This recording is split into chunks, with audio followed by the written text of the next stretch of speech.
Ooh, yeah. I'm here for it. Are you here for it? Oh, yeah. The lovely sounds of the countdown. Dude, it's our first live back from vacation. How's everybody Hey, doing? yeah, man. Happy New Year's, everybody. Happy New Year. 2026. Happy New Year. We made it. Almost Right? did a stream last Hey, week. cheers First to day. all of the people who didn't make it, and there was a few. Yeah, Yep. cheers to them. You guys. So what's going on this year? What do we got? We got major plans for this year? Anybody? I've got quite a few plans for this channel. Hoping to include both you guys as always. Hell But yeah. not even with the live streams. I think we're going to go a little extra this year. I want to start making some videos, and I've been working actually the past couple days. I've been working pretty hard on that one script that we've been talking about. I That like I've been getting- that. All right. I've been getting a lot of hell for, Yes. and I've been like, all right, I put on Star Wars. I've been watching Sopranos. I got 2 episodes left of Sopranos, by the way, and I've seen it, and I know what everyone's talking about. But Yeah. so it's kind of inspired me. It's been getting me in the mood to write and storytelling and everything. So I've been having fun with that. Excellent. Nice. I'm glad to hear it, dude, because I've been hearing about that concept for a while from you, and it's about time you put some pen to paper for it. Oh, God, I agree. Yeah. I want to read it. Like, I'm a fan already, having been in on the inside, and I want to read this thing. Well, it's going to be wild, and I'm changing a few things from the ideas. We've talked about the general plot and everything. I've been changing some of those ideas around because I feel like they're a little dry. And maybe that was holding me back. You know, it was like, I don't know if I like this. And I don't want to keep forcing in a direction I don't even like. So I started changing some of the ideas around to make it even more fucking crazy. So that's excellent. It's going to be awesome. It's going to be a big surprise. I can't wait. Dude, Christmas was actually pretty awesome. I got some awesome stuff. So I don't have my thing. Do you have yours, Stanley? Me and Stanley got the same present. Oh yeah, and that thing's fucking epic. I'll be I don't have it readily available, but I will be stepping into the house here in probably 20-30 minutes, and when I do, I'll grab it. Okay. Hell yeah. But if I grab a beer, I'll go grab mine. But when I grab a refill. Yeah. Some cool stuff I got. I'm a huge fan of Double Dragons, right? The video game. Yeah. That was a fun game.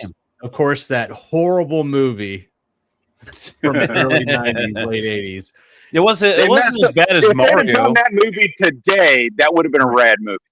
Hell yeah, it would have. I had never disliked that movie. But I would always go to flea markets and different No, it would have. I would always go to flea markets and off-brand like jewelry places trying to find those medallions, right? Because my brother and I, we love Double Dragons. And so finally I went out and I found my Double That's badass. Where'd you even that is cool, dude. So I've got one half, my brother has the other half, and we now all have the Double Dragon medallion. Hey, so you're red? Do what? You red or blue? He's red. Oh, I'm red. My brother. Yeah.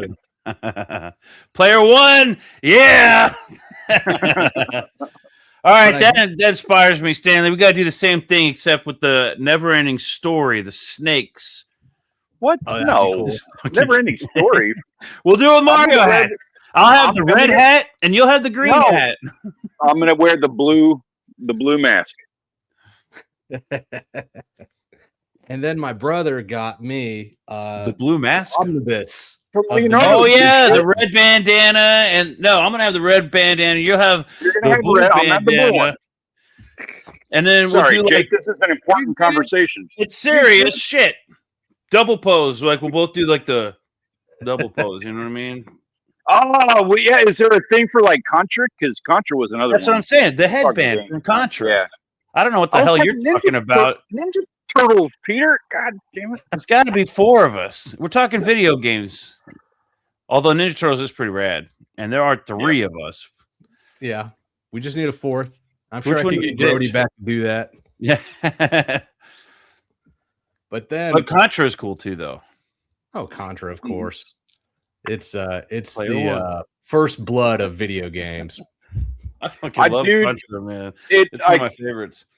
Yeah, I want to make video games. Like I'm not skilled, I'm not talented. I will never make a video game. But I have a guilty pleasure. Like I desperately want to. And if I did, it would be like today. I would do a 16-bit style video game, like how they do those. That's like there's a throwback to doing those things now. I would do Contra, but I would like quadruple down on the elements of like the number of guns that you could get and the moves and power ups and like all the stuff.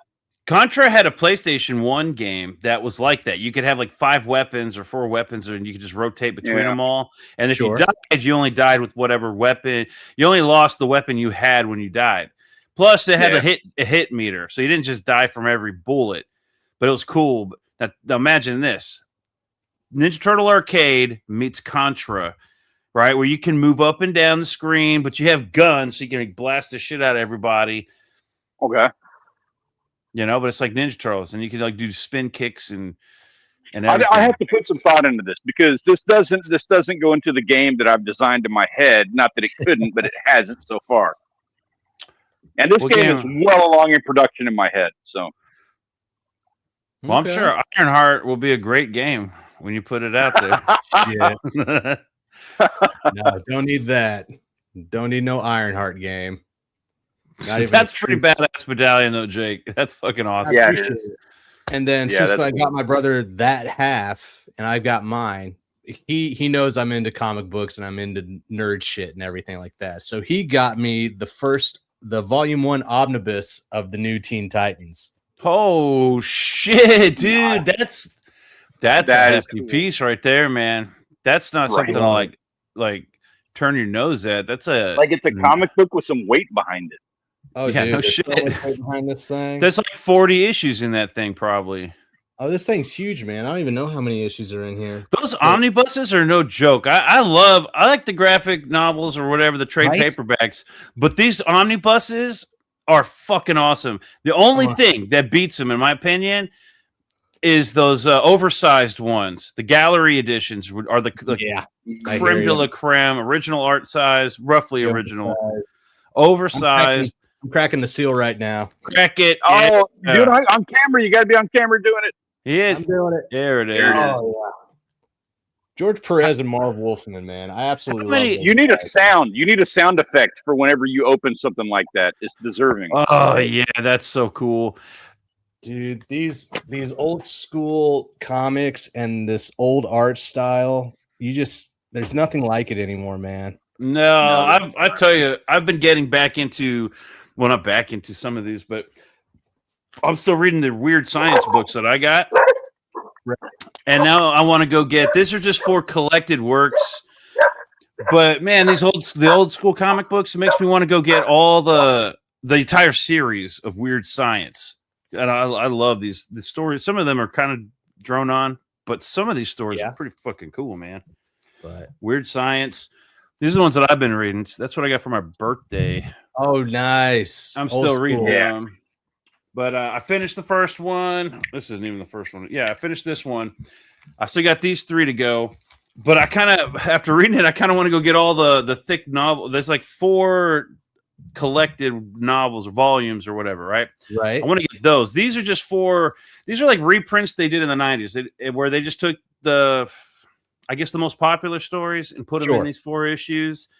And I kept looking for a number 5, and then I found out, okay, I guess they only did 4 of the collected works or what are collected comics. They're still floppies from the 90s.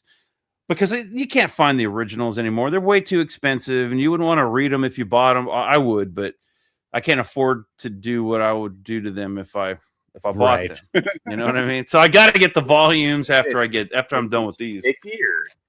Yeah, I got another one too. Okay. You have to go to like estate sales and stuff to find these old school books, man. You have to be lucky to find them. Yeah, antique shops are another good place. Old bookstores. Right. I have an old bookstore down the street. Yeah. You wouldn't even, it just says like books or something. It's like it's Golden Books, I think is the name of it. It's got like an E, like it's Bookes. Right? You remember a Never Ending Story? He goes to that old bookstore and it's just walls and walls of old books. It looks like an old dusty, place. it's like a storage house or some shit, right? Yeah. That bookstore down the street is exactly like that. You have to navigate this maze of bookshelves before you even find the counter. And there's like some guy that's sitting there just reading a book, you know, and then you're like, I want to check this book out. And he goes, oh, you don't want that book. And then you're like, why? Yeah. Well, you couldn't handle that book. As he smokes his whatever, I don't know, whatever that pipe. is. It'd be a pipe. Yeah, that's probably a joint nowadays, but no. You back then it would have been like some magical like pipe thing, but you can tell you know like there's either going to be that magical book on the shelf where he's like, you don't want to read that book, or the cheat code.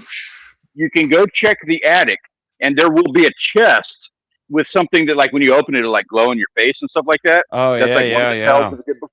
Or if you go down to the basement, they'll have like a glass room where he keeps like a blonde. So what happened with me was I was like stroking the emblem on top of the cover, and then it popped open, and the book popped open, and all these chains came out of it, and like grabbed onto my face, and I was like, "Not today, Satan!" And then I'll take how much to wrap it up, please? I know some few people that to send this to as a birthday present. Gift wrapping? Yeah, do you gift wrap? This is a gift for a friend, right? It's then, like on the shelf next to the book bound in like human skin. Yeah, the Necronomicon. Yeah, it's like next to that one. Shit. Yeah, it's that bookstore is awesome, but it does have an old like wall of just old comics, boxes of old comics, wall of old comics, and then like one tiny sliver of modern like new comics. I guess he still has his subscription to Disney Plus or something, right? Or Disney Adventures. He still gets those those old subscriptions. So, but I did find at our local half-price bookstore, every time I find one of these, I pick it up because I fucking love this comic book. You know, a lot of people give crap to this one store, but I go to it and I actually find some good stuff, even though other people are kind of like put them down and shit. But I really like going to Ollie's. Ollie's is a good store. I like Ollie's. Comics. Some volumes, trade paperbacks, and you can even find a couple omnibuses in there of either art every now and then. Books. Lately, my Ollie's has had nothing but like I wouldn't say crap, but it's not stuff that I'm really into. A lot of Fables, and I haven't started Fables. There's so many of them that I don't know. I don't want to start at the middle at book 14 or 13 or 7 or whatever. There's so many of them. I want to start at the beginning. They had like the last book of Preacher or some shit. I'm pretty sure. Mm-hmm. I remember seeing Preacher there. And then they've got Walking Dead Volume 14. Yeah. You can't pick up at 14. I've got the whole series digitally, but you can't buy the book. But it did have the gallery edition of Frank Miller's Ronin. Hell yeah. And I almost picked it up. It was $50. And I looked at it online, and they're going on eBay, or they're selling on eBay for like $150, $200. Right. But it's Ronin. Not the last Ronin. It's Frank Miller's Ronin. Right. It's Frank Miller. It's a gallery edition. And I understand why it's at Ollie's. But it is a gallery edition. But it's Ronin, which Ronin's not a bad book. No, not. But is it one? By a long shot. No, but is it one that you buy the gallery edition of? Was the question. If it was Weapon X, fucking A, I'd buy that in a heartbeat. I disagree with that. Like, not that I'm going to turn my nose up to gallery edition of Weapon X, but it's that other book is the one where I'm like, oh, the gallery edition of this other thing that's yeah. Well, the gallery is like that's like the super art. Like you're buying that to look at the artwork and the line work and the beauty. We're talking Frank Miller in his old age. Okay. His recent art or this style. You have a completely different perspective on this than what I do. And I this don't artwork right here. This is the stuff. It's not bad. It's cool looking artwork, but is it gallery edition worthy? $50, like $50. Yeah, if you like Frank Miller and a big fan, totally $50 is a steal. But I like his Wolverine stuff better. I know he hated Wolverine. From what I understand, at least, he hated it. But I liked his Wolverine stuff. I like the Sin City stuff. If it had Sin City Gallery Edition, fucking sold for $200, you know? It'd probably be worth more than that. But Right. Ronin, I don't know, dude. Some of this art's looking pretty banger to me. yeah, but do you need the gallery edition? Is what I'm talking about. Is this gallery No, edition? if you've got more detail and stuff, would you want the gallery instead? I can tell right here, this is like some stippling, brush stippling, or some shit for the shading. At least that's what I'm thinking. Then again, I don't know. That is a lot of hatch work on his face, but either way, it's not something I'm gonna look at and learn, technique from. You know what I mean? Right. At least to me, it wasn't speaking to me. I No, love Frank Miller. I love Sin City, and I like his Wolverine stuff. I thought it was pretty cool. I love his Wolverine stuff. I know he didn't, from what I understand, he didn't like it. But Ollie's. When I went to Ollie's, I saw the omnibus for Black Panther, which I think Black Panther is an awesome character. I would definitely get the first volume of Black Panther omnibus just to check it out and see how it is. Plus, nobody else is doing fucking videos or talking about it, so that'd be something good. If you guys are starting the new year, trying to make some videos of comic books and shit, I highly suggest getting stuff that people aren't talking about. Not to mention, if you're looking to ride a wave, Black Panther and Captain America have a AAA video game coming out here in 2026. So there will be a little bit of that's going to be a lot of content to come up with then. Yeah, and Black Panther, Captain America video game. Mm-hmm. And it's a AAA. That's pretty good. That's a pretty. What does that mean? AAA. A lot of money put into it. Yeah, it means that they're well. For one, it's not games as a service, which fuck all that noise. But it's an actual like one player. Like an online required. No. Yeah, there's not that. There's not like let's sell you a bunch of microtransaction shit. It's like they're actually making a game where it's cinematic and you go through the thing and they look like they have good mechanics and stuff. Like it looks like it's going to be a solid game versus let's shit something out really quick and try to make some money on it. Yeah, the Wolverine game looks like it's going to be pretty rad too. By the way, I got a few things to say about that Wolverine game. It does look like it's going to be graphics wise fucking amazing, story wise, and gory, sure. But is it story wise going to be as good as that Wolverine Origins game or whatever that was from the PS2? Because that was a fucking good game. So that game was the benchmark for Wolverine games. Now, here's the deal that I really like about this upcoming Wolverine game. It's done by, I think it's Insomniac is the team that's doing the Wolverine game. It's the same people who have done the most recent Spider-Man games, and those guys freaking nailed the Spider-Man games. I know the Spider-Man games are pretty popular. The playing, like the way you play it, is very well done. The storytelling is done. It's cinematic. They've got all the different things, and they don't try to, gyp you with a bunch of like microtransaction nonsense. Sorry that has to be a topic of conversation, but it is. But Fallout 4, I think, is superior, obviously, to Fallout 76. Yet my wife likes to play 76 more because of the online stuff. Even though the game is not as good as the Fallout 4, which is amazing. Fallout 76 resets its daily routines, and so she'll play it in the morning or the evening on a Friday, and then she'll get all the accomplishments done, and then she'll start Saturday morning to finish any other accomplishments. Saturday mid-afternoon, she'll get to play it again because they reset all the targets, or you got to meet all the goals, the daily goals and shit. Kind of like how we used to do on Black Ops. We used to play Black Ops every night and get the goals and knock that shit out to boost our shit up. That was fun, but is that better? Was that better than, I don't know, the regular Call of Duty games? It's not that it's better. Call of Duty was pretty good. Well, no, Medal of Honor. That was the game that I played a lot of. Medal of Honor was the shit. I played Medal of Honor like a little bit, just like maybe 1 or 2 days. A friend of mine had that game. Played it just for a little bit, an hour or two. I did not like it as much as Black Ops. Not even Black Ops. Modern Warfare 2 is where it was at. Online, man. Back when headsets were brand new, and you could like talk to people online. Well, there's that new Battlefield 6 that just came out that everybody's talking about and hyping up. Yeah, you know what? That thing looks really rad. I love the return to form on that game, but I want to say that's EA that's doing that, and EA is shuttering everything they're doing right now because they're like trying to sell or something.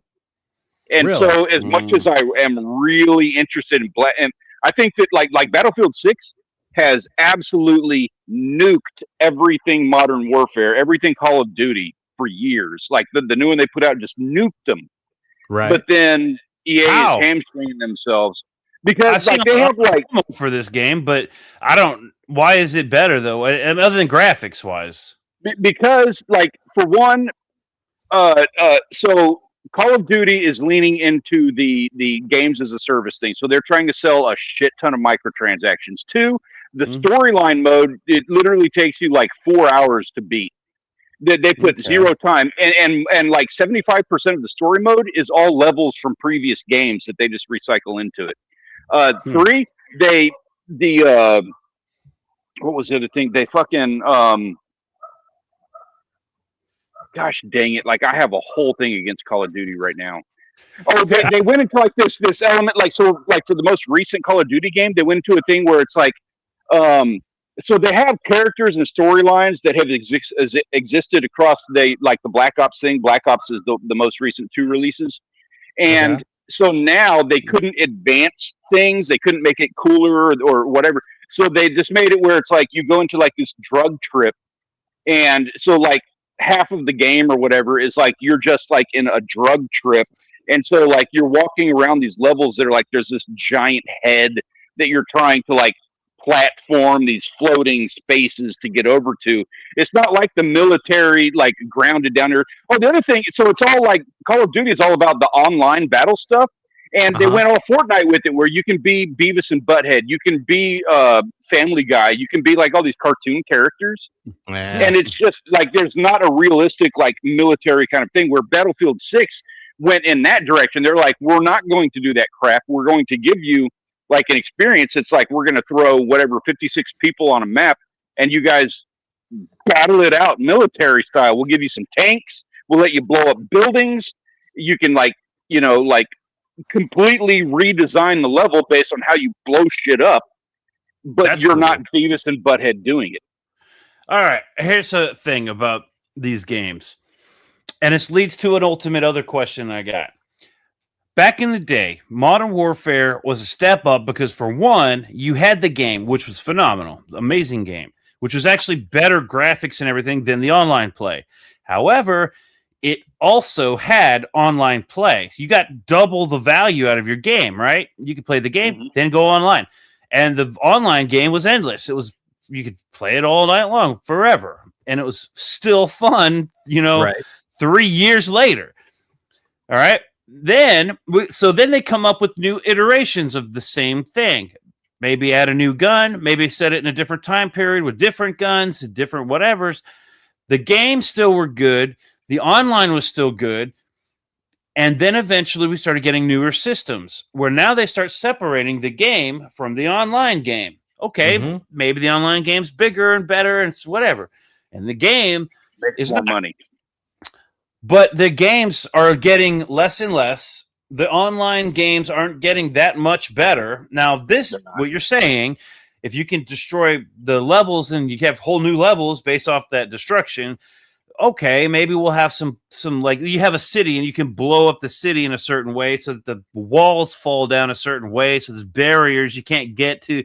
You're not going to have snipers because one of the problems with the old online stuff were snipes, right? Like they're campers. They'd be in the same spot every time, and you're getting camped out. But if you can manipulate the level, there's a way to get around that.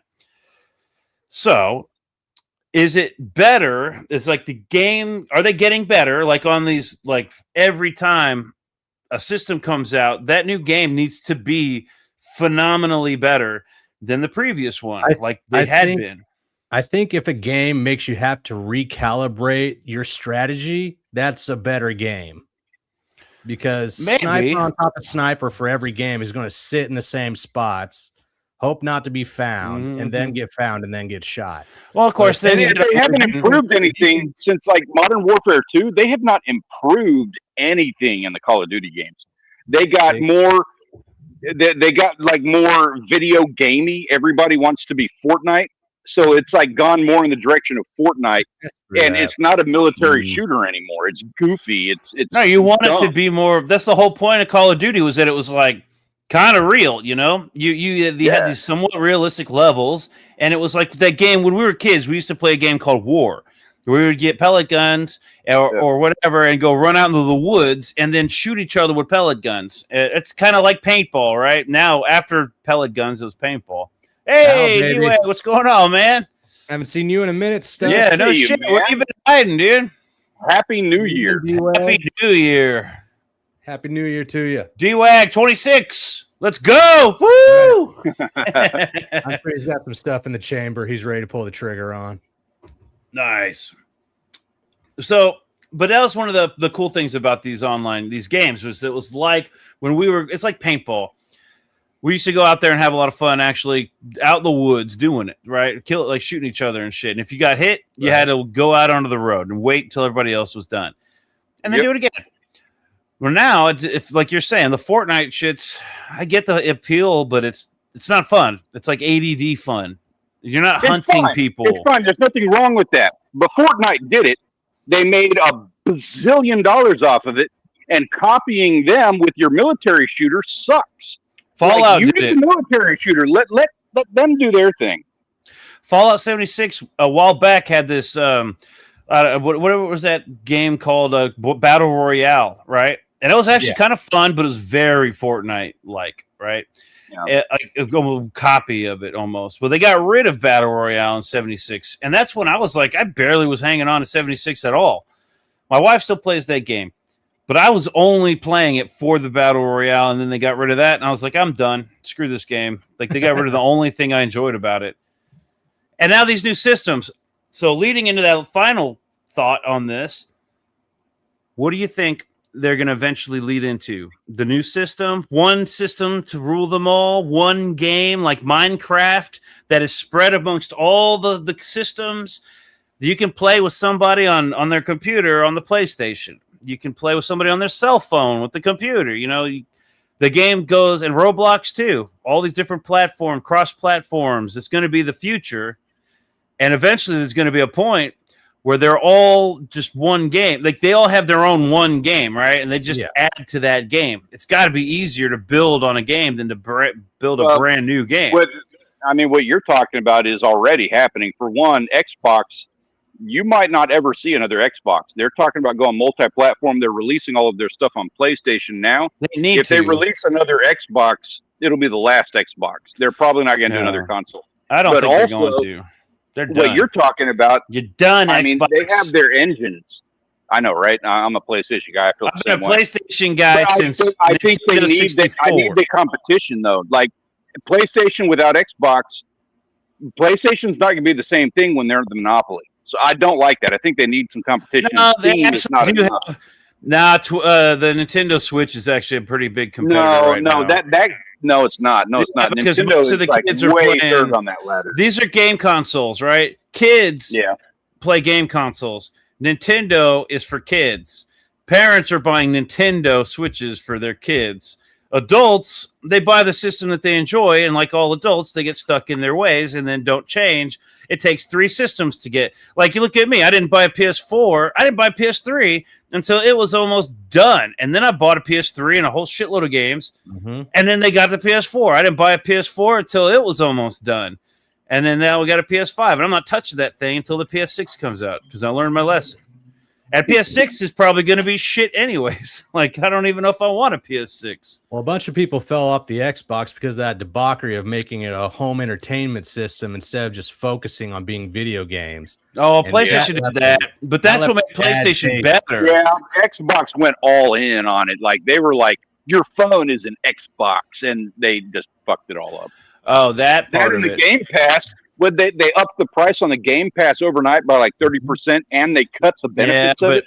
PlayStation did too, but they just waited a little longer. They let Xbox do it first, and then they did it. You can't do anything on PlayStation without paying that monthly fee or whatever. I'll buy the annual. Here's a tip for anybody: go to eBay, find an annual pass for PlayStation Plus and purchase it for like $20. You'll save $80 or however much it costs. I'll tell you what to do. It's time to be a big boy and build your own PC. That's what. You're not. The problem with that is that the major games, like some of those games, like Fallout, it's a complete mess on PC. Yeah, but what's going on, Mo? But there are a lot of really good games on PC. Like probably some of the best games are on PC. Yeah, they are. But the ports PC, console ports to PC are a travesty right now. Yeah. What do you mean by that? Like when you have a game like RDR2 that gets ported to PC like 2 years after release, which kind of sucks. But then it's like, you remember that whole thing about Cyberpunk being a complete mess at launch? What people don't talk about PC is that when they release like RDR2 on PlayStation and everybody loves it, it's great. But then they like 18 months later they port that to PC and it's fucking the Cyberpunk thing all over again on PC, but you don't hear about it because it's PC gamers. And the console guys aren't talking about how it's a mess on PC. Well, I got a thing to say to that. RDR2, that was like a PlayStation game. I don't remember that ever being a PC stronghold game. Whereas because it took them 2 years to port it. But Cyberpunk was meant for PC, and that's why PC was the only thing that could play that game at first. Mm-hmm. And also, you got to think, games like Red Dead Redemption, they're going to have their console for the contract. They're going to be specific on that console for a few months before they start putting it on. Xbox did the same thing with a lot of games. Okay. But Fallout just released an update on the Skyrim. They did a new remastered whatever Skyrim, and they did the same thing for Fallout. Just like a couple weeks ago, Fallout 4 got a new version update thing. Wait, that game is Skyrim? Skyrim did, yeah. There's a new that Fallout got a Skyrim update. Like, are you telling me you can play Fallout and everything's Skyrim? Holy shit! That sounds badass. In similar, like they did it like a month apart, but Skyrim got a next gen graphical update. Fallout 4 got they had that like a year ago, but like last month, Fallout 4 had an update because they're trying to keep up with the TV series. So they released some kind of new update for Fallout 4 that it focused largely on the mods. But the thing is that update made the game completely unplayable for PC players. Console players had issues with it too. The console player stuff got fixed like a month ago, and the PC guys are still not able to play Fallout 4. All right, so check it out. From what I saw with that update, because I did see that update, and I actually was looking at it. What do I need? There's a bunch of DLC. That's being unlocked. It's unleashed now, basically. Like for the past however many years, I've been buying all the DLC for Fallout 4, right? But they finally made the Ultimate Edition where, like they do with every game, after so many years, they finally released the game with everything unlocked. You don't have to, no more DLC. That's what I saw. I didn't see anything on there that was new that I didn't purchase already or passed on purchasing. You know what I mean? I didn't see anything new that I didn't have an opportunity to buy. Yeah, it was really limited. It was largely the UI for the mod stuff. So all that DLC stuff, that's going to be putting it all on the system. I guess that makes sense if it's a PlayStation game. It's not. Well, okay. No, maybe actually, it's not. It's an Xbox game. It just happened, like Fallout 4 in particular, it's Bethesda, which is owned by Microsoft, Xbox. So they are an Xbox exclusive, but Fallout 4 came out before that happened. So updates are still happening on PlayStation. Okay. That makes sense. Mo Biggs is like me. He says, I build my own, but there has never been a worse time to build than them being retarded with the RAM and the SSD prices. Man, no kidding. No shit. Yeah. No kidding. I was looking at that. My computer. You know why? You know why the prices on RAM are so bad? Is because we're all sitting here and generating the fucking AI content. Yeah, that makes sense. I'll tell you what, though. I was looking at these specs on these computers, and I'm using a computer I bought in 2012. Yeah, I bought this thing for like $2,000, maybe $3,000 in 2012. So that was a hefty fucking price for a computer in 2012. That's 2012 prices. Yeah. But this thing still holds true. Now it is starting to show its age with drivers and shit, and it's starting to, but it's been fucking how many years? Like a decade and almost a decade and a half now, almost. So it lasted, and I had top of the line shit. But now I'm looking at the specs if I'm gonna have to buy a new computer, and it's not. I don't see anything that's. I might as well just fix this one up, right? I had to get a new motherboard, a new graphics card, and some RAM or whatever. I gotta beef it up a bit, but it might be cheaper than buying the top of the line, like, or even like the bottom of the line brand new computers. Mm-hmm.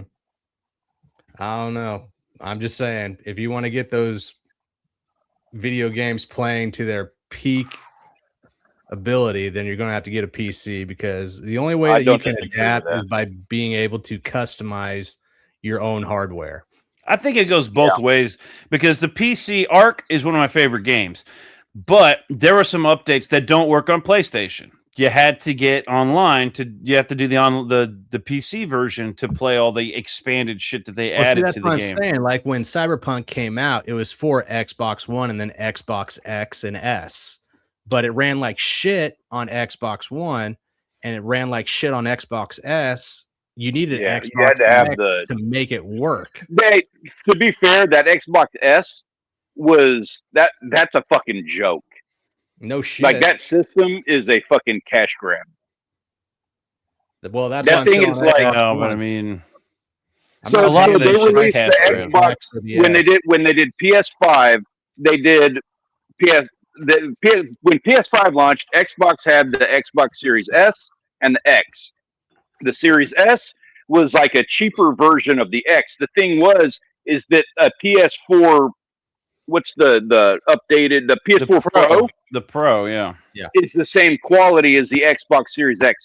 Developers had the hardest time trying to make a Series X or PS5 game that would work on the Series S, because it was not next level. It was not next gen. Is that S stand for slim? Because remember when PS3 came out, the PS3s were breaking left and right. Nobody's PS3 worked until they came out the PS3 Slim.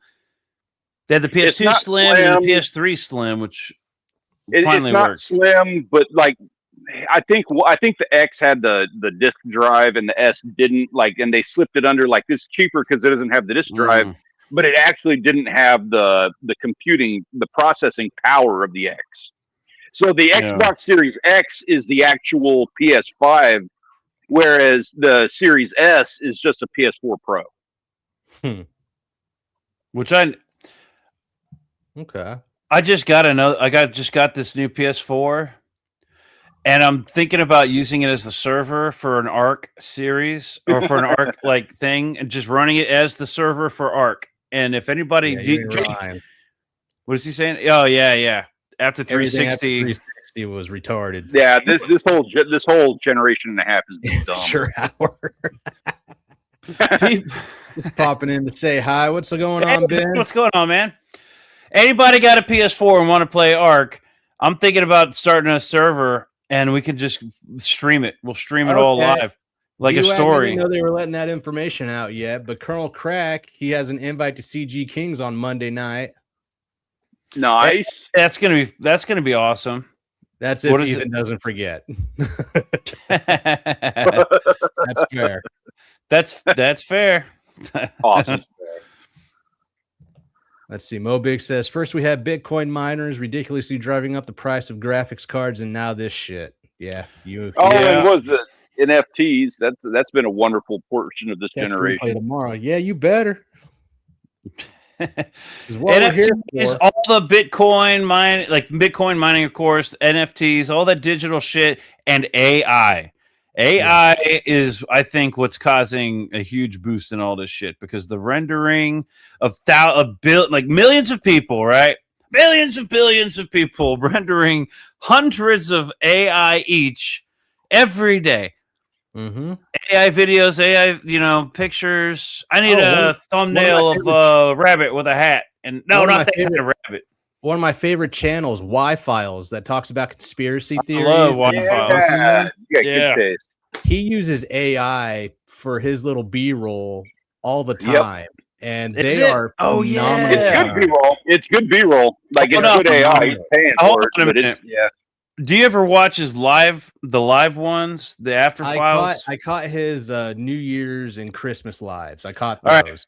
He got a lot of shit for using AI, and I don't know if he's still using it. Yeah, because that's not fair. That's not fair. His B-roll is fine. People have there's a huge group of people that have taken their stance. Fuck AI. We're against anybody who uses it for anything. And they're staying true. And so they'll come out and chastise their favorite creators for using it. And then I have seen at least 3 creators in the past month start to deny, one of them being Jazza Draws, denied they're retracting their previous statements of like glorifying AI. And now they're saying, no. But if you read their comments, it's not hard to figure out why they changed their tune. Their fans hate AI. Well, Mo Biggs is feeling the same way in here. He says, Y-Files was so good, and I disagree about it being good B-roll. I can barely watch a show now. He really overdoes it with AI. I haven't heard much lately, but that's mainly because I think his topics haven't been as intriguing lately because he pretty much blew the lid on aliens, right? He pieced together every urban legend we ever heard, and then found the connections and has basically told the entire story. Yeah. So that's like nothing new. And now at this point, I'm just like, oh, okay, so it was all psyop. It's all bullshit. And he pretty much proved it. And it's cool. I love that he was able to do that. Like nobody has ever been able to do. So let's talk about other shit that we believe and then find out that it's all bullshit too. Like, see, that's I love that. He says whenever somebody says that they're a whistleblower and they come out and they say they have a book, immediately write them off. Yeah, because they're just either making money or that's fair.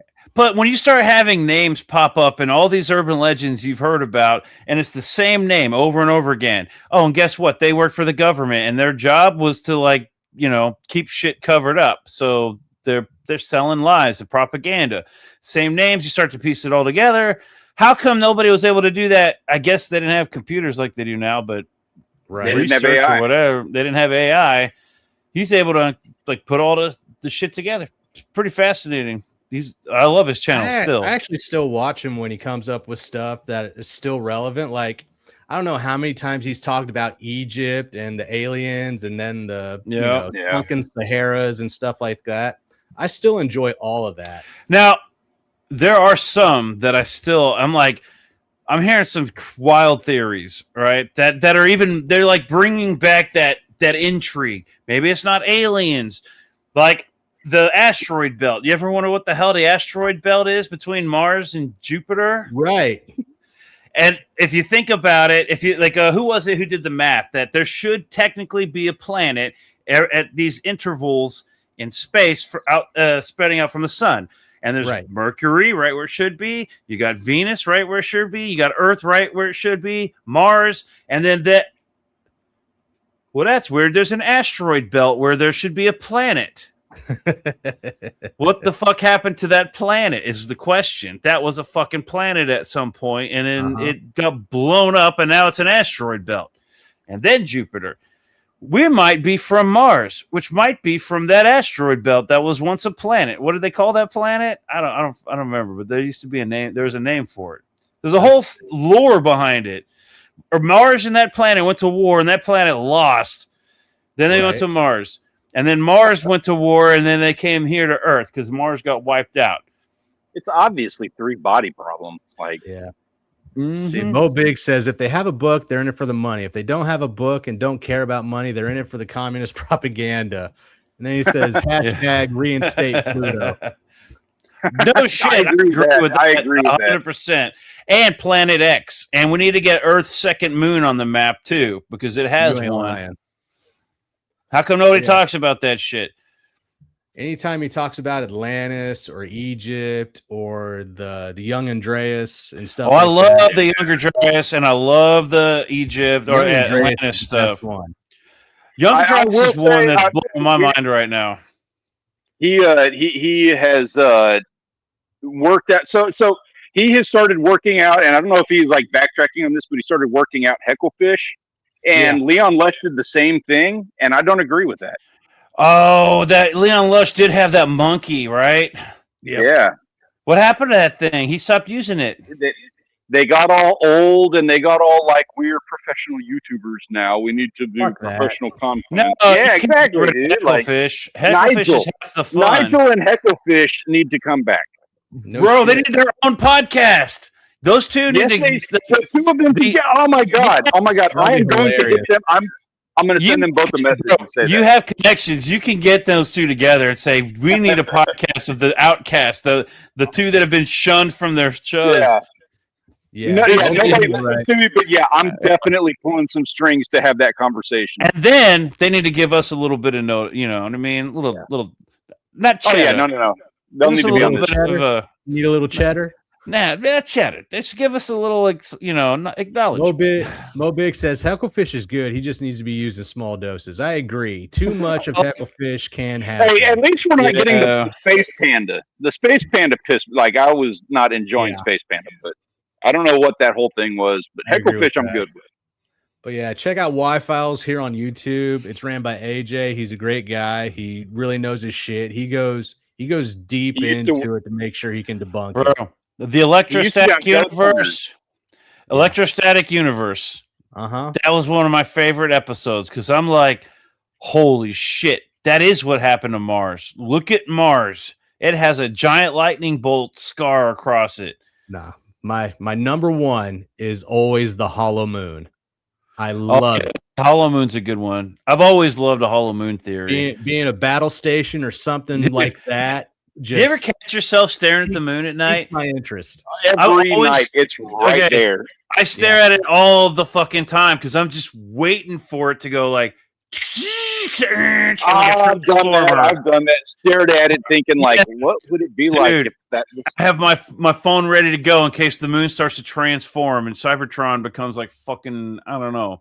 Well, see, that's the thing. One of the recent things that I watched, I think it was on Y Files, was that the world is not as old as people try to claim it to be, like 4 billion years, 2 billion 14 billion. Yeah, I thought it was like 13.8 or whatever. Yeah. Based on math and the way he says that the moon is moving farther away from the planet every year, if you do the math backwards to where the moon is like a third away of where it was, like, I don't know, a century ago or whatever, it keeps moving farther away. That means at one point it was so close, it looks like something out of a video game or a sci-fi movie where the moons are like the sunset of the world. Well, yeah, but that thing got plowed into how long ago? That thing got smashed by another moon. Didn't it come from like something hit Earth and smashed it? Yeah, that's how the moon started. Yeah, because that's what it was. Something plowed into Earth and that created the moon. Well, yeah, that shit started spinning around. There's other stories of ancient civilizations before Egypt and stuff where the moon wasn't even there. There are stories where the moon wasn't there and then it appeared. Yeah, that one fascinates me because there are paintings and stuff and stories. Right. And I don't know about the Bible, but like ancient time stories there where it talks about how one day the moon who wasn't there, it was just a mist or whatever, and then all of a sudden the moon was there. And then there was like paintings of all these battles in the sky and shit. That shit's badass. See, I love it when AJ does it because it's not like the fucking like what was National Geographic where they have these fucking things where they're like saying that they chiseled like indentions of rockets with men inside these big like oval, compartments. Yeah. I'm like, you're not selling me on that. That thing looks like it was recently plucked out. You're talking about like the ancient aliens guy. That ancient aliens shit where like you have the statues in Egypt where the guy's like sitting in his spaceship and it's like that's a joke. You planted that shit. That was a joke. Really? What about the helicopter on the fucking those Egyptian ruins? I want to say that's a joke too. So what happened is that part of those ruins got kind of messed up, and so like I don't know how long ago, probably 50 years ago, whatever the time frame, I don't know, but somebody went in and like actually like remodeled and rebuilt those things. Yeah. And as a joke, as like their little signature, they added the spaceman and they added the helicopter. Well, that would make sense because there's a church that has an alien gargoyle from that movie Aliens, and all the other for real. yeah, but all the other gargoyles are like hundreds of years old, Yeah. except for this one was a refurbished one, and somebody saw it and was like, "That's a fucking alien." And so they asked the church, "What about the gargoyles out there?" And like, "Oh, those are hundreds of years old, back when the church was built." And so then they made this post that was like, aliens? How did they know about aliens in the future? It's like, nah, dude. A couple years back, some dude came in and made a new gargoyle for damage. The moon already transforms into a crescent, but the so-called experts want us to believe that it's just a shadow. That's bro. I didn't even think about it. It does transform every fucking month. Oh my god! It disappears and it comes back again. No, but it's different this time. What's cool is he went into the Book of Enoch, right? Which was taken out. The book taken out of the modern Bible because it was. Well, didn't they just find that book recently, anyways?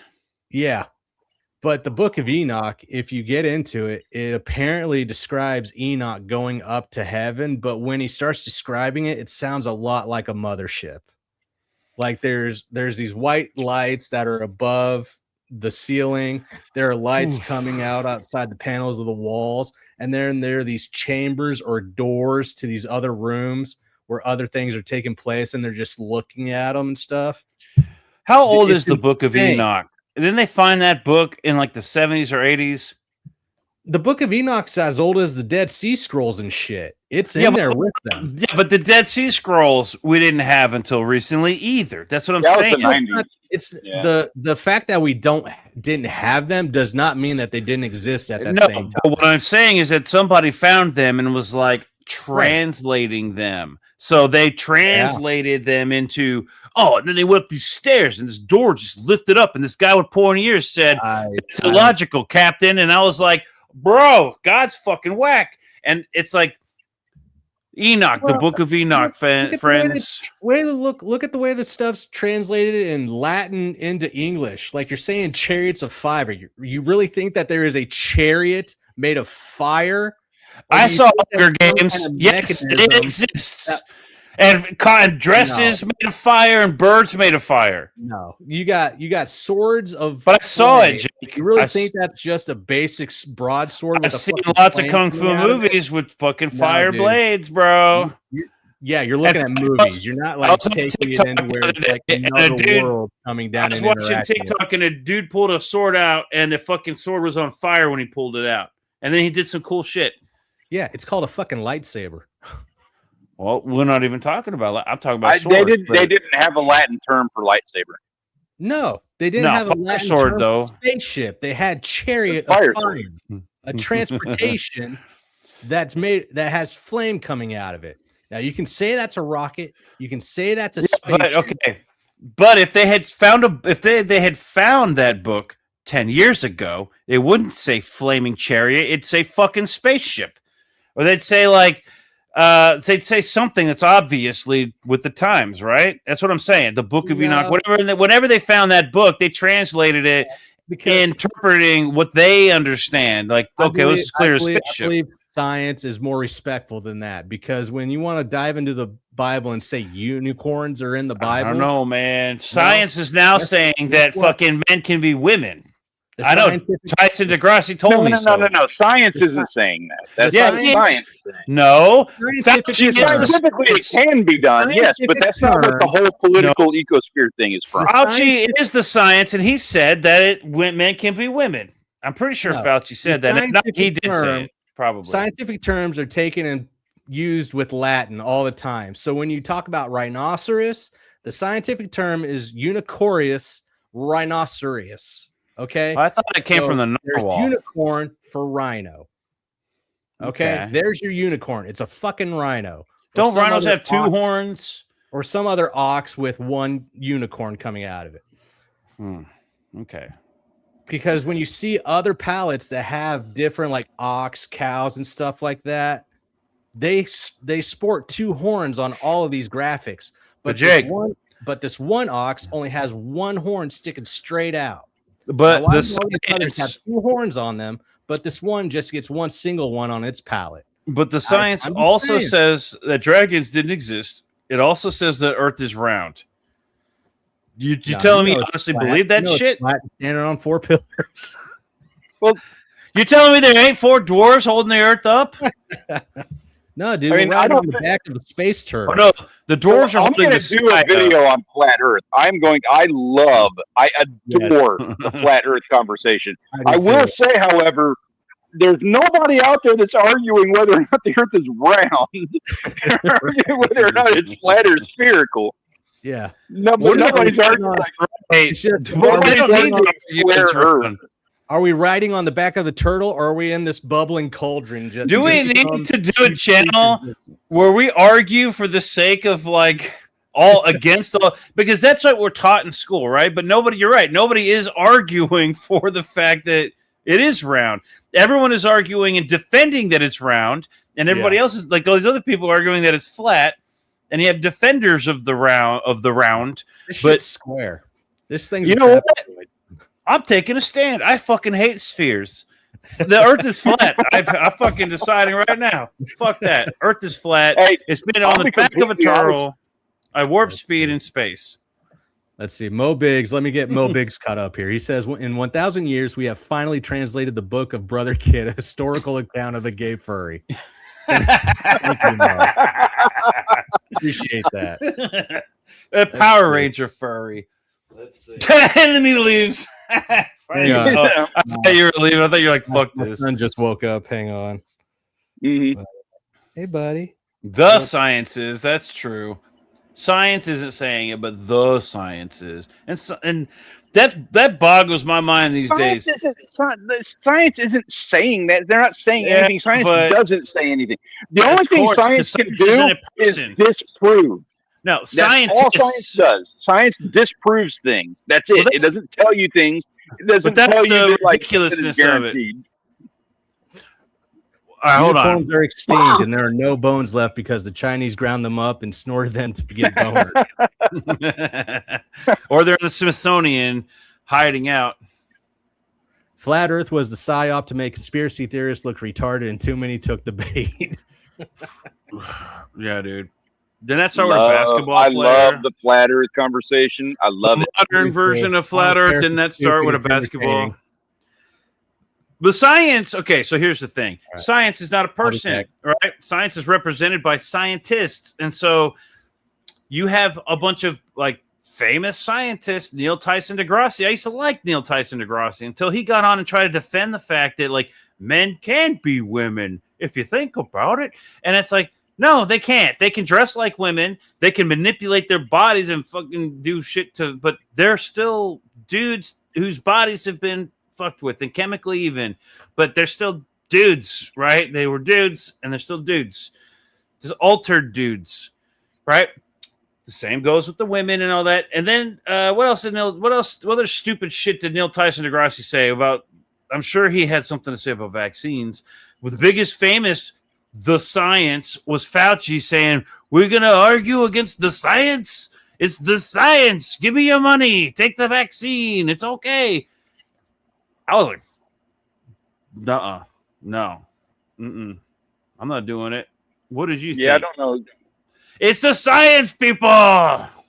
Yeah, dude, that whole thing was such a, It's like, scientists. for one, it was stupid convoluted.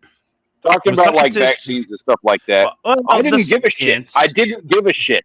Like we had, I took the vaccine. I didn't get the third one, but I got I did take the vaccine because Rachel's a teacher, and because they needed it so that she could go to school and teach. Yeah, so Amber, I took it, and I didn't give a shit. all right, and- Amber had to. They wanted her to take it on a trip, and I said, "Don't fucking take that thing." And she's like, "But I have to go on the plane." I'm like, "Well, then don't go on the plane." She didn't do it. She actually protested. They didn't make her take it. Now, you said you took it. Good. Look at yourself on the screen and look at me. Okay. I'm pink and fleshy, and you're pale and dying. Enough said. I've got my lights. Healthy. I'm cheek. Still got my baby fat in my 40s, and you're almost dead. Yeah, well, I am. Conversations like this are part of the reason why. Take your hat off. Take your hat off. Yeah. Let me take my hat off. Oh yeah, baby. That fucking whoa, like fucking Fabio over here. That vaccine took your hairline, bro. No, it did not. Yeah, look how I've many never white had a hairs you hairline, have for compared. one. Look at I'm like thriving over here. I'm just fucking with you. I didn't take that vaccine because fuck that dog shit. I didn't Some care, people, and I didn't care, so I didn't want to do so. Like there were requirements, like for the school or stuff like that. They Yeah. wanted them, and it was for all the right reasons. Like my concerns during the it was whole always for the right pandemic, reasons. and the pandemic was bullshit. I'll be one of the first ones to say it. But one of the big concerns with the pandemic was just like the hospitals were overloaded. My major concern in the one of the big reasons why I took the vaccine is just because I felt bad for the fucking nurses. Like they were working them to death. They didn't have those guys were like this. I don't working insane hours. All right. Well, now, granted, that's what I cared about. I didn't give a shit about like getting sick. All right, check it out. I was a little bit wacky during that shit. I'll admit, I was a little bit on the fucking like crazy person side of things. I built my own respirator, fucking trash bag suit with a shop vac and a humidifier, and I was like sitting there, okay, telling my kids and my wife, all right, so if I get sick, I'm gonna jump in this thing. I'm gonna fucking attach this face mask hose that I made from. I actually still have it. It's a fucking face mask, like one of those like swimming masks that covers your whole face, but it's got like the snorkel. I had attached. I had attached. You didn't die. I had that attached to a hose that connected to the shop vac and the fucking humidifier, right? And I was like, okay, so every 3 seconds you're gonna swap hoses from the shop vac around to the other side. Or you're going to just leave it on, just going to pull that hose and put it around. If I fucking get incapacitated because all the respirators are dying or dead over there at the hospitals or some shit. But then I got sick and was like, oh, wait, this is just like being sick. And so then the school starts shutting down and I realize how fucking crazy I'm being, right? Now, not to say that fucking virus wasn't fucked up, right? Because it is fucked up what it did. However... When I recovered from it, I'm like, that was just like, it was worse than the flu, but it was also like, I can tell I recovered from the infection, whatever it is. I recovered about as fast from it as I did from the flu. There were side effects that lingered on for a while, but then they start shutting schools down because they can't keep people in that building. And then I was even stupider. I was like, you know what? I'll do it. Fuck it. I'm healed up. I'm all like recovered. Throw me in there with a bunch of fucking diseased kids. I'll substitute and start teaching these kids. Why not? I've already been sick. I've got the immunities. I don't have anything to worry about. So then I started subbing and I started going and I must have caught it like 3 or 4 more times. And now I just fucking, COVID? Done. I'm over it. And I don't need the respirator anymore. Now I use it to clean my ghost traps. What I miss. Stanley, bro, you just missed it, bro. You missed the pandemic rant. Okay, hold on. I'll be right back because I got to go reload on the beer. I'll be right back. I'm get next because I'm out of wine here. Yeah. All right. I'll be right back. Hold up. Cool. Stanley is vaxxed. I'm starting to understand Ironheart obsession. I'm partially vaxxed. I never went back, got the other one. I was too lazy. Peter washed his hands with mercury. All right. And I'm crazy. You just heard his whole story about how he made his vac suit with a shop vac. That thing wasn't clean, by the way. That was the shop vac that he used to fucking clean the floors at Channel 10 when he was over there. I guarantee it. That thing had feces in it. That's nasty. And he was using that to pump air into himself.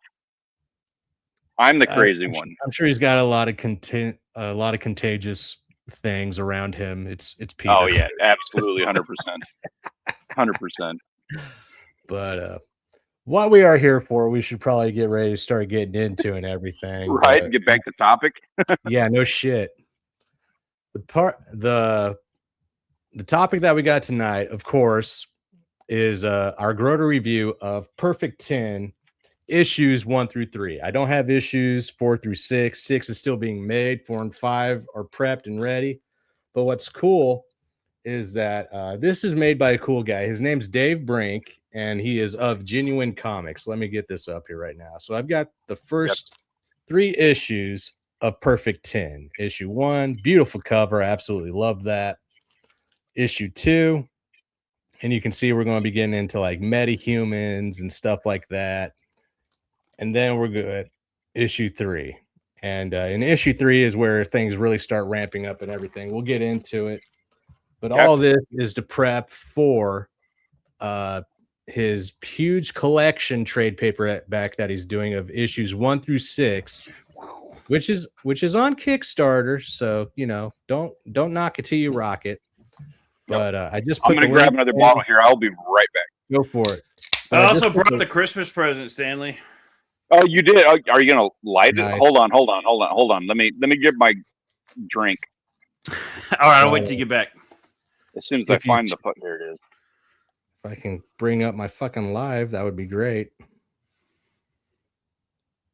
Peter washes hands with mercury.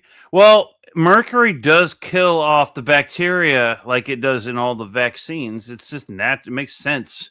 It's science speaking. There we go. And so did you read the chat? What are you talking about here? I missed it. Oh, getting ready to get into the Grody review of Perfect 10.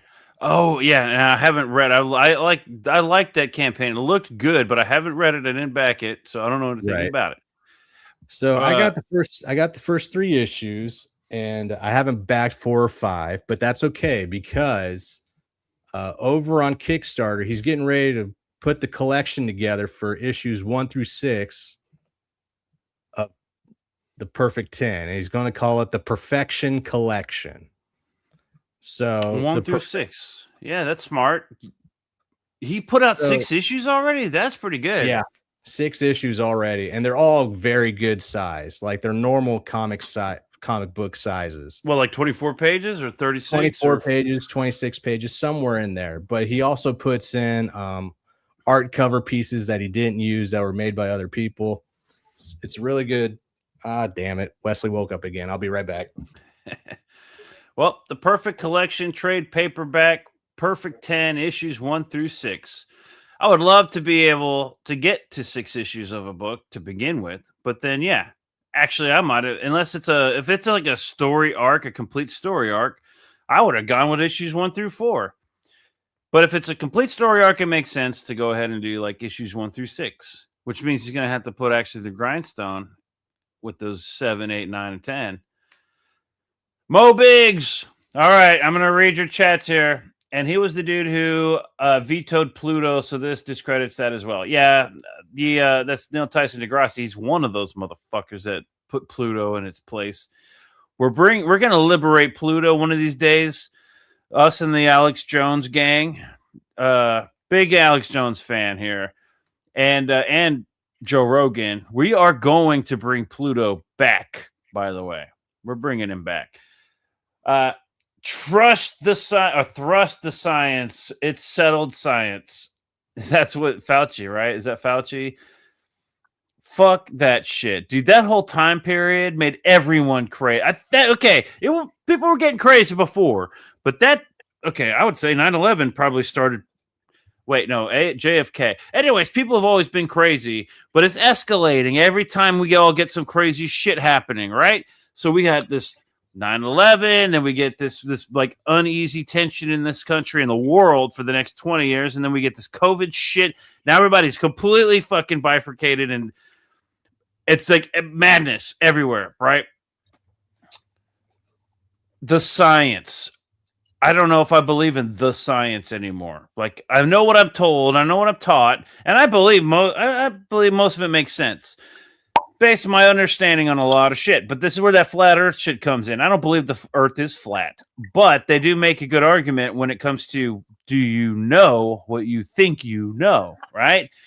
And you only have to look at like a few things to go, wait a minute, you're telling me that the earth, like the Earth flood, the Younger Dryas shit. They're trying to figure out, like, okay, well, it turns out there may have been this event, but we're not sure exactly what it was that caused this massive flooding exactly at the time that the accounting of it puts the date back with Noah, right? And the Noah's Ark. And a whole bunch of other. It's not just Noah. It's not just the Bible. Noah's the most common one that we know about, but every culture on Earth has a myth of a flood myth at the same time period. And so it's like, okay, for the longest time, they're like, no, it's just Bible hoopla, right? It's all fake. It's the Bible hoopla. No, fuck that. It was real. It happened. And we're proving it more and more every single day. It's not Bible nonsense. So what else is going to come out? What happened? Like, we're going to find out next year. AI is going to prove that Adam and Eve were actual people that used to have dinosaurs, you know? And then that crazy friend of mine that I used to have that was a creationalist, he's like, no, dude, the Earth is only 6,000 years old or 8,000 or however many years old it is. And mankind used to run around with dinosaurs. I had a friend who used to say that shit. And I was like, how can you believe that? Carbon dating, yada, yada. I'm not a carbon datist scientist or whatever. I don't even know what the fuck that means. I understand what they told me it means. Carbon, you're dating the carbon, the radioactive decay, right? That determines how old it is. Yeah, but then again, we're only carbon dating the radioactive decay of the element. That means that element came from when the Earth was created, right? So maybe shit didn't happen till a couple of million years later. And like, you take a stone, you carve it into a pot. You can carbon date that thing back to 14 billion years ago. But that doesn't mean the pot was sculpted 14 billion years ago. It means that a piece of rock was carved into a pot 10 years ago. You know what I mean? How does carbon dating prove different? I'm not sure how it works. Yeah, you know what? That's where this flat Earth argument comes in, because they're like, well, the science, how do you know? Fuck the flat Earth theory, but the idea of questioning what we know is the science, I'm all for that. Like, explain to me. In the most backwards of fashions, I am a strong proponent of that. And I have completely reversed course in the last 10 years. When Kyrie Irving, he's a basketball player, he was with the Cleveland Cavaliers at the time. And he's a big, like, activist kind of guy, or at least he was for a while. He kind of shut up because he made some stupid comments. One of his stupid comments was he's a flat earther. And he made a big deal about it. He didn't explain it. He just said he was a flat earther. And so everybody, and me included, was like, you are an idiot. And he was. But now, like, understanding what the whole flat earth thing actually is, and I hope that Kyrie Irving is under the same mindset and that he's not actually a guy who believes that the earth is flat. The argument of flat earth, all of the stuff that goes behind that, I am 180 degrees different. I fully support and believe in that for the exact reasons that, like what you're saying there. So yes, I do believe that carbon dating is a thing. I do believe that they can actually, like, measure the radioactive decay of carbon atoms in order to determine the age of a thing. I can't. So if I can't do it, I have to take that information with a grain of salt.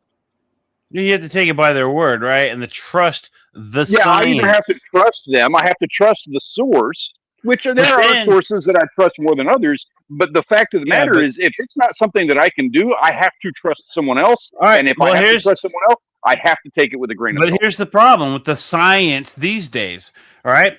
Medical science is determined by big corporations, all right? Big pharma determines what the science is, all right? And most of these medications are just old medications for something else that they found can actually serve a purpose somewhere else, so they can repatent that shit.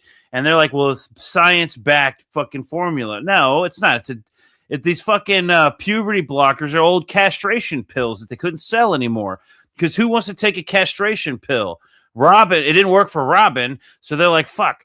All right, we got to repurpose this shit. How about people who want to transition? Well, we need to get people wanting to block their puberty. We'll call them puberty blockers, so that we can block their chemical hormones and shit. And then we'll turn women into men, and blah blah blah. Right? And that's what the pills that they take are old castration pills, but on women they happen to work a certain different way. So they reform. They don't even reformulate. They just fucking rebrand that same shit. Maybe change a little bit of the formula, but at any rate, they throw an aspirin in the mix and then reformulate it. Right. So you can't trust the medical science because it's all big pharma selling you dog shit. Then you find out about like geological science and how all these old scientists who are still alive, their names are right. Their entire lives and their entire careers are writing on what we understand and believe today to be the history of Earth. And even though new shit's coming out more and more with new technology, we're learning more all the time. So the new technology is coming out. We're like, well, wait a minute. There might have been this event that happened. In fact, there could have been several of these other events that happened, but nobody wants to consider it because all of these scientists who are the leading scientists in the world of science, their theories are be at jeopardy, and their whole careers and whatever reputations are at stake on their fancy steak dinners and their golf games. So they're not going to allow this shit to ruin their reputations. And so we have to wait until all these fuckers die before we can finally start re-educating ourselves or maybe enlightening ourselves. Now, here's the catch. Have you ever seen Interstellar? The same can be said for people who want... Oh, man, Interstellar is it's like the modern 2001. The thing is... So hold on, hold on. I'm not done yet. I'm almost done. Interstellar, basically, the point is it's the modern 2001, right? The point of Interstellar is that the Earth is incapable of sustaining life, and so you have some old scientists of our time that are trying to get out into space, but they can't figure out how to do it, and then because it's becoming harder and harder. Sociological, economically, it's harder and harder to do space programs. They decided to start teaching shit in schools like the moon landing was fake, and they start they start changing history in order to subvert people's expectations. That was like one of the premises of Interstellar. So on the same note, whereas scientists might manipulate and lie to prevent the progression, you've also got the other side of people who are trying to make us dumber and delete history so that we don't worry about that shit because we need to worry about our crops and we need to worry about other shit that's more important right now than getting off this fucking planet, So you've got and then there's us in the middle who are like, well, I think I have common sense and I like to believe the Earth is round and I'd like to believe we went to the moon, but they make a compelling case in my entire elementary history, when they try to say it might have been fake or, whatever, you know what I mean? Like we are very programmable species, Yeah. And so you have people who might be tapping on some really important knowledge and no one's ever going to hear about it because the bigger names don't want you to because then their paycheck or whatever, their reputation. What's the whole deal with Tesla and them disappearing and all their works disappearing and being put in the redacted with all the black print all over it? Oh yeah, so where your thing kind of I feel like your thing went a little bit off the rails on that, Peter. And I don't I do disagree with some of that stuff, but not a whole lot, but there's some. But I will say, the bigger entities that you're talking about, I don't agree with calling that science. I understand where you could throw that term loosely at big pharma, but big pharma is not science. That's marketing. That's people selling shit. Obviously, science is different. But is the actual truth. So I don't want to throw any of that under the the umbrella of science. Science is truth, right? So the problem is you have science. Science only disproves. Science is not proof. Science has never once in the history of anything ever proven anything. Science only disproves things. How does it disprove that we breathe air? We should just breathe and then know air didn't exist. You can't disprove that. You can't you can measure. you can only like not disprove something until you disprove it. Hold on, That's hold what on. science does. So they disproved that we don't just breathe in nothingness and then breathe out and nothingness. They disproved that we are breathing in something, and we can measure it now, and we know that it's oxygen. We've measured what it does to the body, and so why we exist breathing. So what else is there to like? So unless there's something else we can do, I don't believe in that. No, I don't believe that at all. Yeah, that is the number one thing of science is that it only disproves. No, it absolutely is. The apple falls on Newton's head, and he says gravity. Now we don't understand what gravity is, but what did he disprove when he said gravity pulls that thing down?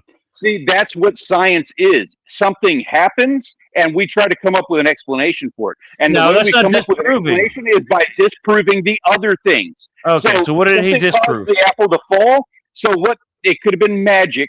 It could have been God. It could have been gravity. It could have been a couple of different things.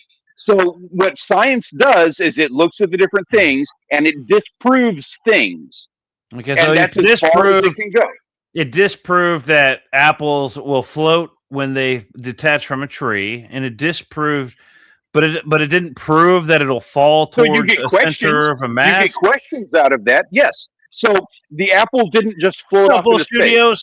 Why? You have to ask questions. You have to. Why did it do that? And then you go about disproving what doesn't happen. All right, that's just as frustrating as the push no pull argument, which I've had extensively. That's fine, but it is the basic. It is the fundamental premise of science is to disprove things, not to prove them. That's one way to look at it. I don't think that's true because we can't. That is the foundation of science. Like if you take a college science class, that's the first thing that they tell you. But we can prove shit, though. We can't prove anything. You can prove that mass has gravity. You can have a theorem that these two things correlate. You can have a hypothesis. You can't prove it. Well, okay, fair enough, but it's still like that's like an argument of somebody who doesn't seek the truth; they just seek to argue. No, it's not. It's the argument of the scientists. That is the foundation of the sciences. Jake, make me big, dude. We're about to get into the topic of the night. Make me big, Jake. This is my Christmas present. It is a flamethrower. Oh shit! I'm gonna burn my fucking computer screen. That's what you get. This is what I got for fucking Christmas. It's fucking badass, and you know what it proves? That fucking fire rocks. So fuck your science disproves doesn't. That's not science. That's God. This proves that fucking. That's religion. Fire is badass. All right, guys. Let's get into the topic of the hour. I think we've had enough. Let's go. I'm looking forward to this. Yeah. Let's see. Peter hasn't acted this flaming since gay Viking camp. I don't know. Did you see? I was over on Devil Flyer's channel. Oh, that's pretty. Oh shit! Now everything smells like propane in here. That's what you get. I think I might have fucked my computer screen up. Oh no, Will Studios, thanks for joining us for this last half hour. Which I mean, so hey, should have at least. So why do they call this? Why do they call this Perfect 10?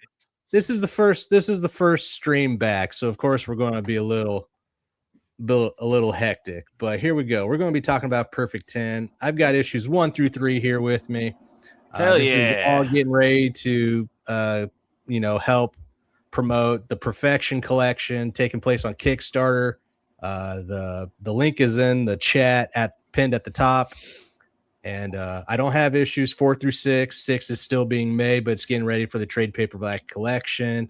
And this is by Dave Brink of Genuine Comics. Oh, is he going to release the 6th issue separately before? Or do you have to get the 6th issue I think it's going with to be the collection? I'm not sure. Oh, that sucks because everybody who bought 1 through 5 is going to want 6 to complete their floppies. I would just like to say I would like to see his math homework. Right? Who's mine? Let's see. No, his. Perfect 10. Think about it, Peter. He didn't just get by this, he didn't get that by accident. Yeah. What are you talking about? The art, like the drawing stuff. His math homework was a fucking nudie mag happening. Perfect 10 with double D's. Oh, you're saying, all right. He was that guy who drew naked chicks all over his homework. That's what I'm saying. Oh, okay. Oh, okay. All right, Now I get it. All right, why not? Why not? Let's see. Where's he at? You need to go big on that. Yeah, Jake. I want to see that, Jake. Make that big. That looks actually way cooler than this thumbnail right here. That's the cover of the first issue. You got to go opposite. Yeah. All right. Let's. Am I pointing the wrong way? You are. I'm pointing the right way. My computer screen is showing me pointing the correct way. Nope. And then we're going to switch over to here. Oh, I got to flip my screen. I love this cover. This is an excellent cover. Is my lighting all right? Yeah, I can see that. Way better. No, it needs to be better. I can see the comic book at least. I can see it. Let's see. Oh, it is from this way. Okay. You need force spotlighting on that. Who is the artist? Because I like this artwork. All right. So the credits page, we've got creator and writer Dave Brink. We've got pencils and inks with Pau Rodrigues. Colors is Daniel Rodriguez. Lettering is Joel Savador. Huh. I can't pronounce that last name. I butchered it. I'm sorry. It's John. But anyway, this book is about a synthetic android. Everything's made to look and act like an actual human. But with the upgrades that she has, she can do more than that. She can self-heal thanks to some of the gadgetry and technology of the company that made her. She's able to like phase weapons to her hands or her gloves that come to her hands. So she uses guns. She uses a scrim of sticks. Basically, she has a full arsenal at her hands ready to deploy whenever she needs them. I like that panel. That panel above that big panel. Like where his arms covering her boobs, but she's like all laying back. That's actually, like I give him credit for the artistic, like not the artistic, but you know what I mean, the tasteful covering up of those amazing boobs that he shouldn't have covered up. Right. Yeah, exactly. Let's see. Says it like I sees it. I calls it like I sees it.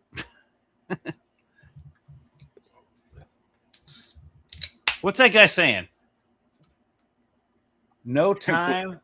Let's see. He says no time to explain. You need me immediately. That's what every girl wants to wake up to. No time to explain why you're here. Come with me right now. Let's start off with come with me. That's what my wife dreads. That's why we're married. She woke up one day and I was like, no time to explain. Come with me immediately. And then I have to explain how we got married and everything. Now you spent 30 years having to explain it. Yeah. And all these years, like Grok taught me how to make her love me. And so then she woke out of the coma one day. I was like, no time to explain. So anyway, she has a moment where she wakes up, and this is basically a Terminator. Come with me if you want to live. So this is Dr. Pratt. This is her creator. He helped create 10 synthetic humanoids, and she is the last sole survivor because, as you see, he's waking her up because they're being attacked. Oh shit! Jump right the fuck in. Is this Tiger Red? Yes. Really? Yes. Are you kidding me? No. I was making a joke from the Matt Fowler, the Fowler Tiger Blue. Will Studios has read issues 1 through 5, so he's going to be joining us right now to talk about it. Nice. What's up, man? What's going on? What is happening? All right, hold on a minute. This is Tiger Red? No relation to Tiger Blue. No relation. Tiger Red is on the attack. Busting in, trying to kill some synthoids. So he's killing all the synthoids. You can see down here in this panel here, you can see the synthoids have been slashed apart to pieces. And she's over here going, what the fuck's going on? Because one what big happens gash is- across the chest. Dude was still sleeping, didn't even see it coming. Is he a robot too? The He's a man with the synthoid. gash on his chest, that is another synthoid. What's a synthoid? Is a synthoid a half human, or is it just a full-on robot? You've seen full-on Westworld? robot. You've Yeah. seen Oh, Westworld? okay. I am the Westworld. biggest fan of Westworld. Season 1 is Yeah. amazing. Rest of them suck ass, but season 1 just is one of the most imagine- Season amazing 1 shows rocks. Imagine So what? Super Soldier, Westworld android. Okay, all right, and he just got slapped. So- Well, I don't care then because he's an android. Like Westworld tells me that I'm not supposed to care about him. They're not real You're people. not supposed to. You're supposed to abuse and use. Yeah, now we're talking. Fist So- through the head. That's right. Dr. Pratt teams up with a company ran by a guy named Max to create these synthetic humanoids to go out and assassinate people. So they always refer to her either as 10, if you know her affectionately, but everybody else refers to her as the assassin throughout this story. All Okay. right. Yeah. And basically the initiative, which is called the Perfection something, but I'm going to call it the Perfection Initiative. And That might actually be what it's called. well, Now, hold on. you know, This guy, before you do anything else, that guy, the green head guy with that guy. Yeah. I'm gonna assume he has something to do with radiation. yeah, his name's Chernobyl. Okay. Dude, All right. Peter, I don't know here's where. the clue. What was I'm, the biggest clue on his chest? that Well, he had? I think it's the glowing green and Yeah. and the helmet, Mr. Freeze, but Mr. Radiation kind of. This thing. is very reminiscent of Atomic Skull from DC Comics and other thing, but I love the name Chernobyl. I think that's That pretty is good. actually a pretty cool name. What about Chernobyl? No, we're not doing I like invincible you. shit here. Get out I of here. haven't Hold seen your on. face yet. I like That's you. like replicate, All right, And I like that. But explode, and all that other shit. We're not doing that amateur shit here. Chernobyl. No, I We 100% are with support some of this. these Chernobyl, names. I'm all about it. Chernobyl. But yeah. So anyway, so the opposing team comes in here and they're trying to eradicate 10 because she's the last sole survivor and they want to get rid of her. Who are those others though? Jake. What? Who's that girl with the pink hair? I got 3 fucking issues to go through here. Who's that girl? All right, I want to know who these 3 are at least. That's a Grease reference. I got Who's the that Grease girl? reference. Where does she come from? Who's that girl? Where Anyway, can I get? Where can I get didn't one? know any girl could be so cool. Cool. Nice Ooh, ah, oh, oh. Who's that girl? All right. The girl with the pink hair. Okay, I'm done. What would she say if One thing she you knew can it say was my What if she knew it was synthetic fucking something? One of the many things I think Perfect 10 gets right is the character designs. character I do design agree is with I'm that. seeing it. Characters are I'm pretty cool. seeing it. designs. My favorite character design does not come until issue 3. I love that character design. I want more characters like that. We'll get I into like these guns. These are like total like Those are laser good looking guns. guns. Yeah, they're like laser guns. You know, like some people back in the 90s, they used to make these laser guns with that, like whatever that thing is called, that shape. Oh, You know what I mean? What is I that know what you shape? mean. It's like an elongated circle. What is that? It ain't a sphere. Oval, maybe? Like, it's like an oblong? oval, but it's like a long, like hot dog shape. Yeah. That tells me a laser's coming out of Beveled that thing. rectangle. There's a lot of nice beveling on those weapons. you could I say. like it. Yeah, I'm digging this artwork. By the way, this artwork is speaking to me. Power It reminds rockets. me of Danger Girl. Did you ever read Danger I'm liking Girl? it too. This is good art, and this is Max, the guy This that might hi- actually be better than Danger Girl. this is the guy that helped Okay, let's not fund, get ahead of ourselves. Virgil Pratt. So this is the guy that's heading the whole, company that makes these things. So he's paying Dr. Pratt to make 10. What up? Blonde guy is like the big rich guy paying for everybody. Yep. That's Right. Elon. He's that lazy Tony Stark. No This is the first appearance of the big guy paying for everything. Yep. Mm-hmm. You can see right here. One fucking tiny half part of a panel. That guy should be screaming on the whole page. He's Is he important? panel is his hands, and then he's painting a miniature. You see. a hobbyist. Yeah. Oh, I knew a person that painted miniatures. So hang on 1 second. Who is the editor here? Who's the cover artist on this issue? This cover that you have? Let's see. Cover B art is Eduardo da Souza and De Souza? King Bola. Eduardo de Souza. De Souza. And Randy Green on the back. You killed my father. Prepare to die. King He Bola. sounds sexy. Yeah. I feel like his hair is Dave himself. I don't even know what Eduardo's haircut looks like, but I feel like my hair needs to look like Eduardo's haircut. But you can see right here, he's just sitting here playing with his Warhammer. There's a big business in painting Warhammer figures, dude. Little hero clicks, right?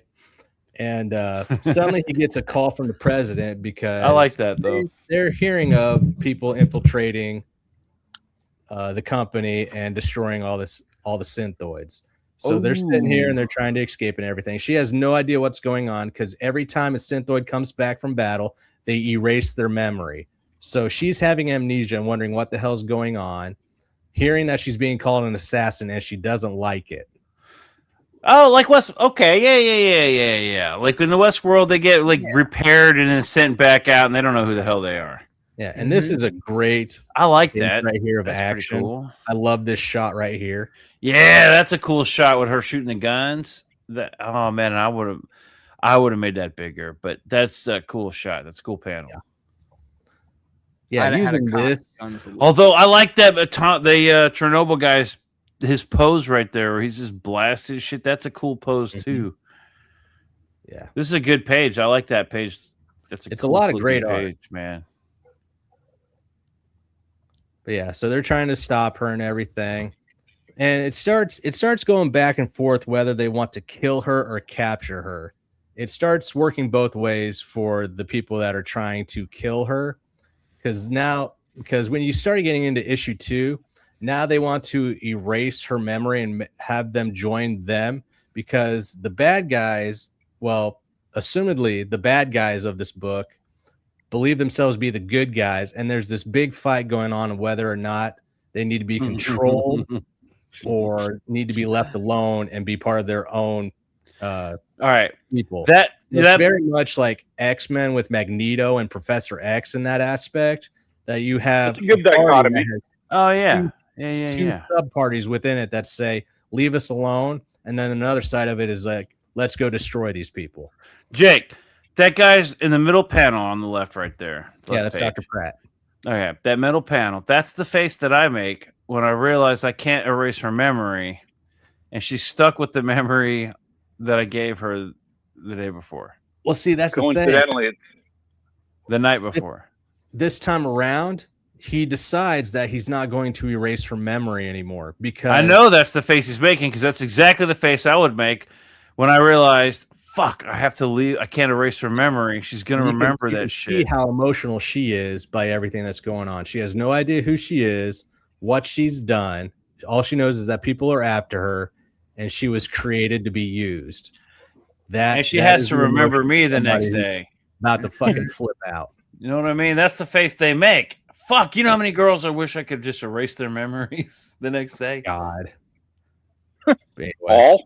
Dude, they all make that same fucking face every day. You wake up the next day and they make that face. Yeah. And I wish I could erase my memory. Yeah. This was really weird for me because in the middle of all of this calamity, you know, she's being chased. They're about to be killed and everything.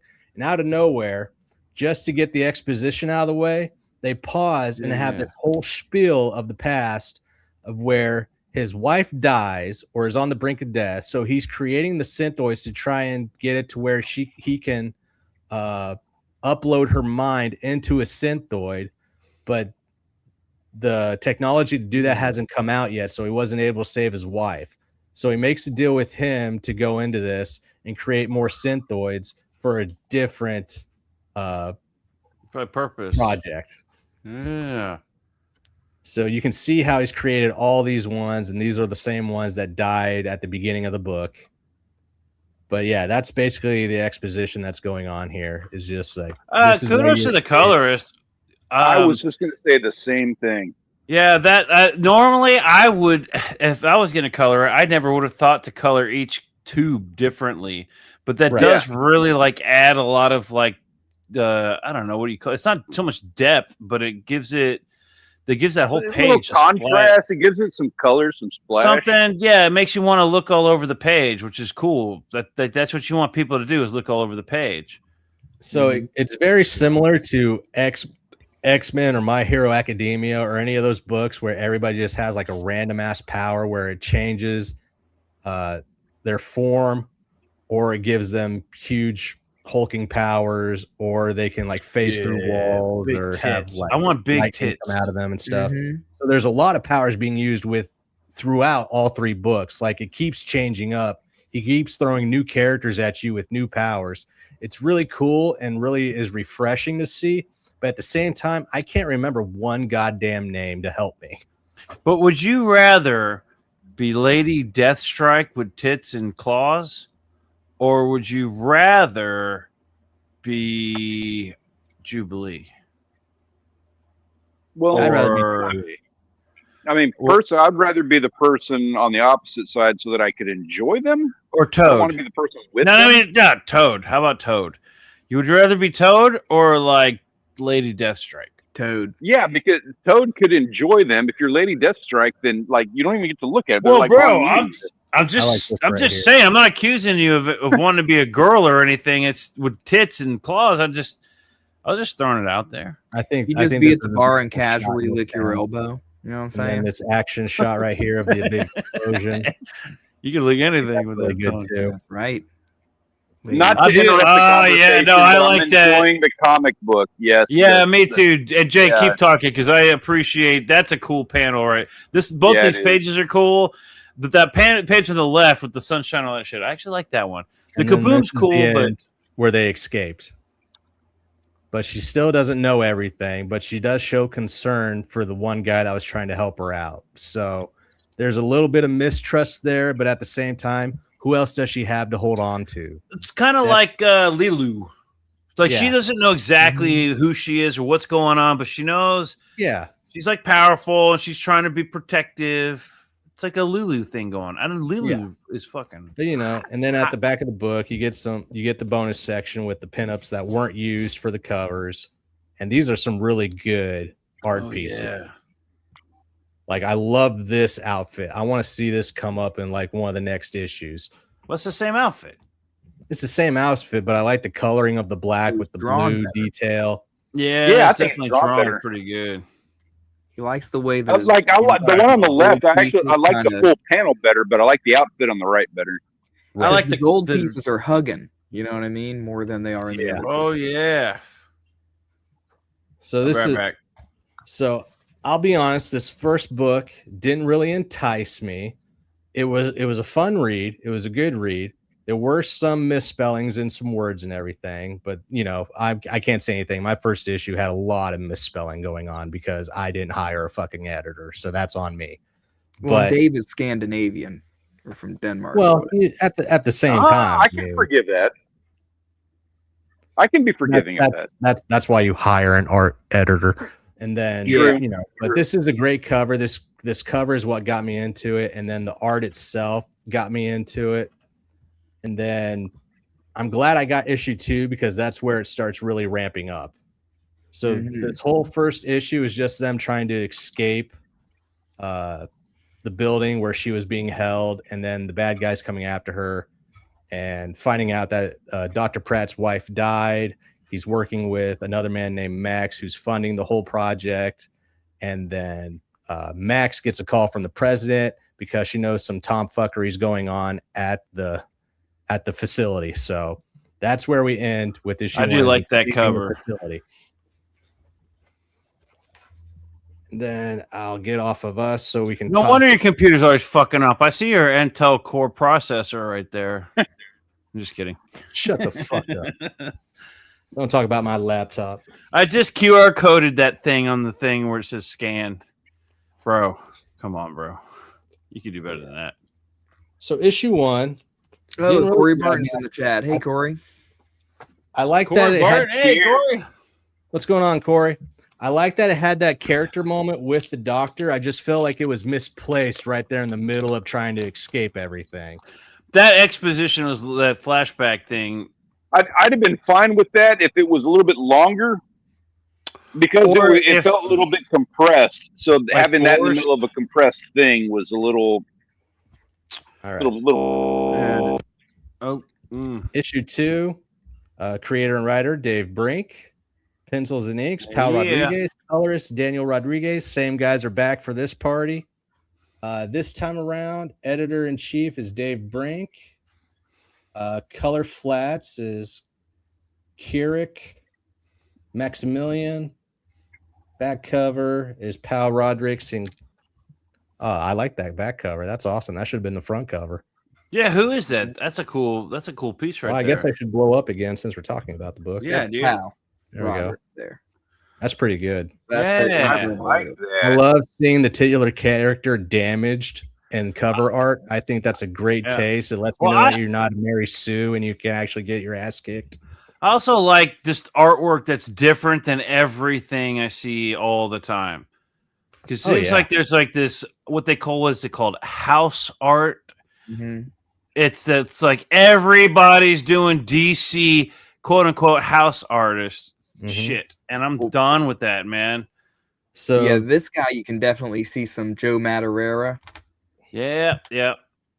Is those eyes in particular on that red wolf guy, the red tiger. Yeah.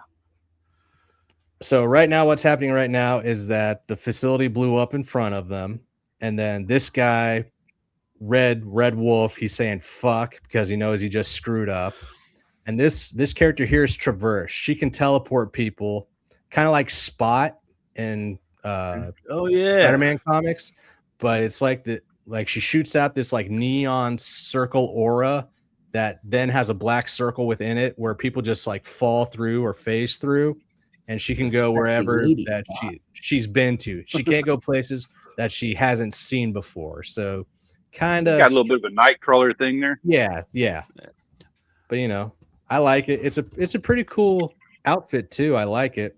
Those are the rings. She looks like an android. Is she also an android? Growing up, she was a bit of a butterface. So I don't know. I forget the term that they use for metahumans here, but it is meta something, metahumanoid or something. But you can see here they're at a new facility.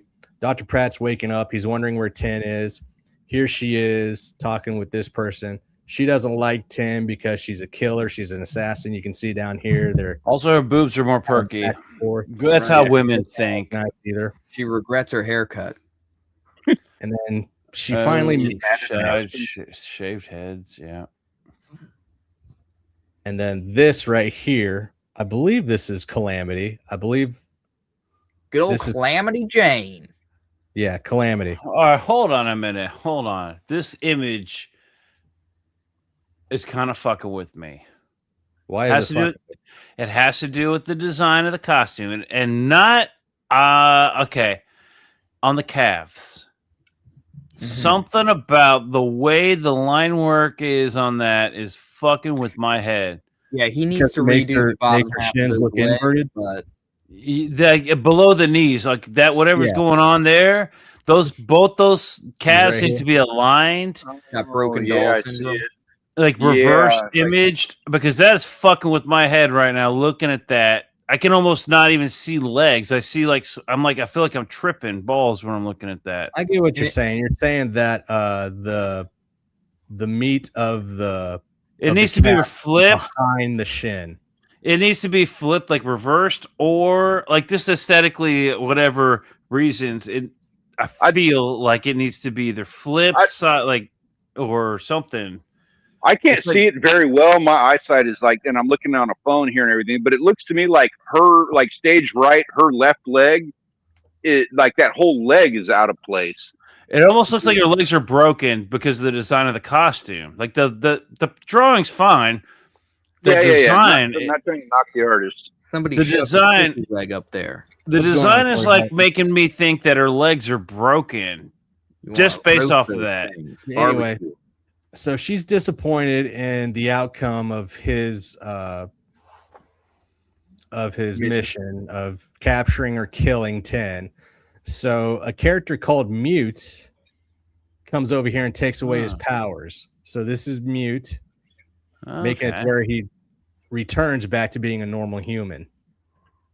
And then as soon as that happens, he's an outcast to everybody back at base. Nobody wants to hang out with him or be around him. He probably stinks. His girlfriend actually says that she stops wanting to hang around him. You're not the same man. It's very much like Magneto when Mystique gets turned into a normal female. He's he didn't want to be with her. I no longer have use for you type. Now that guy on the right, you're telling me this is a transition page right here.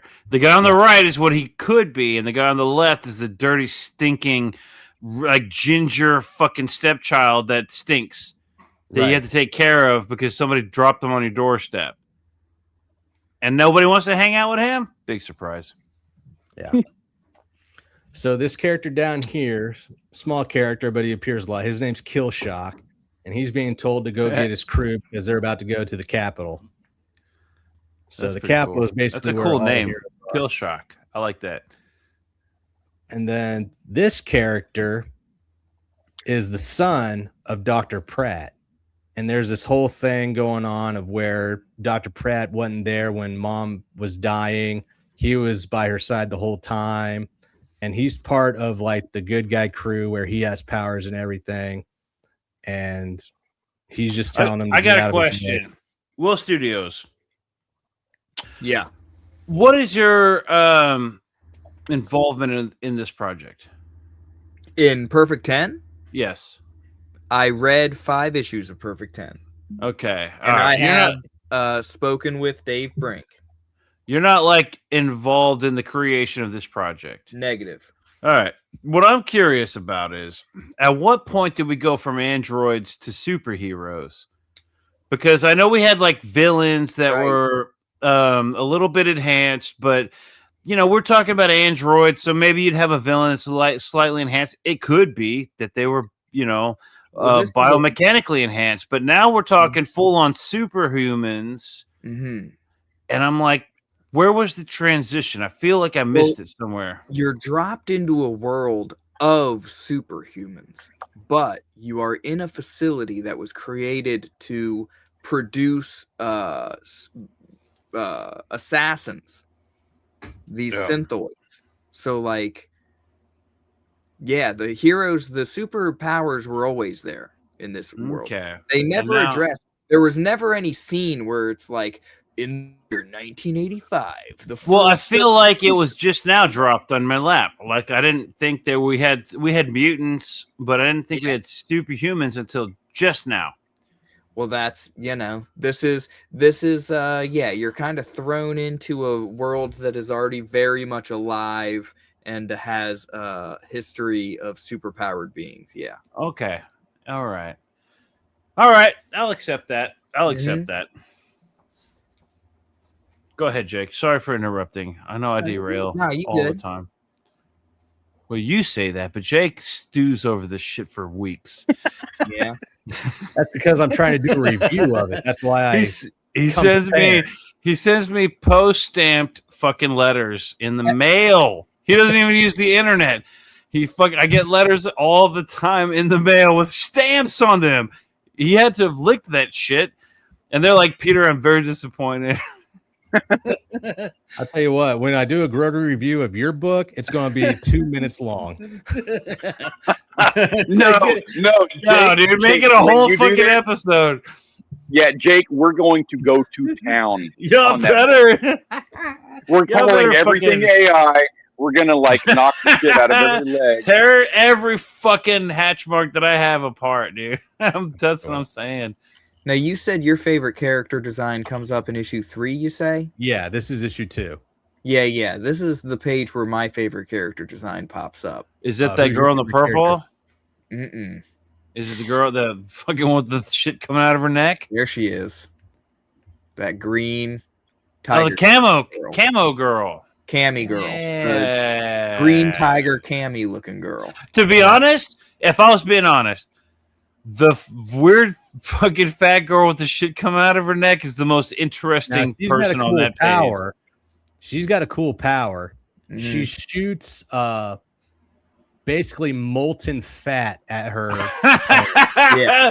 See, there I knew the fact that she was fat and she has tubes coming out of her fucking neck into her belly or whatever the hell that thing is. Is it a weapon?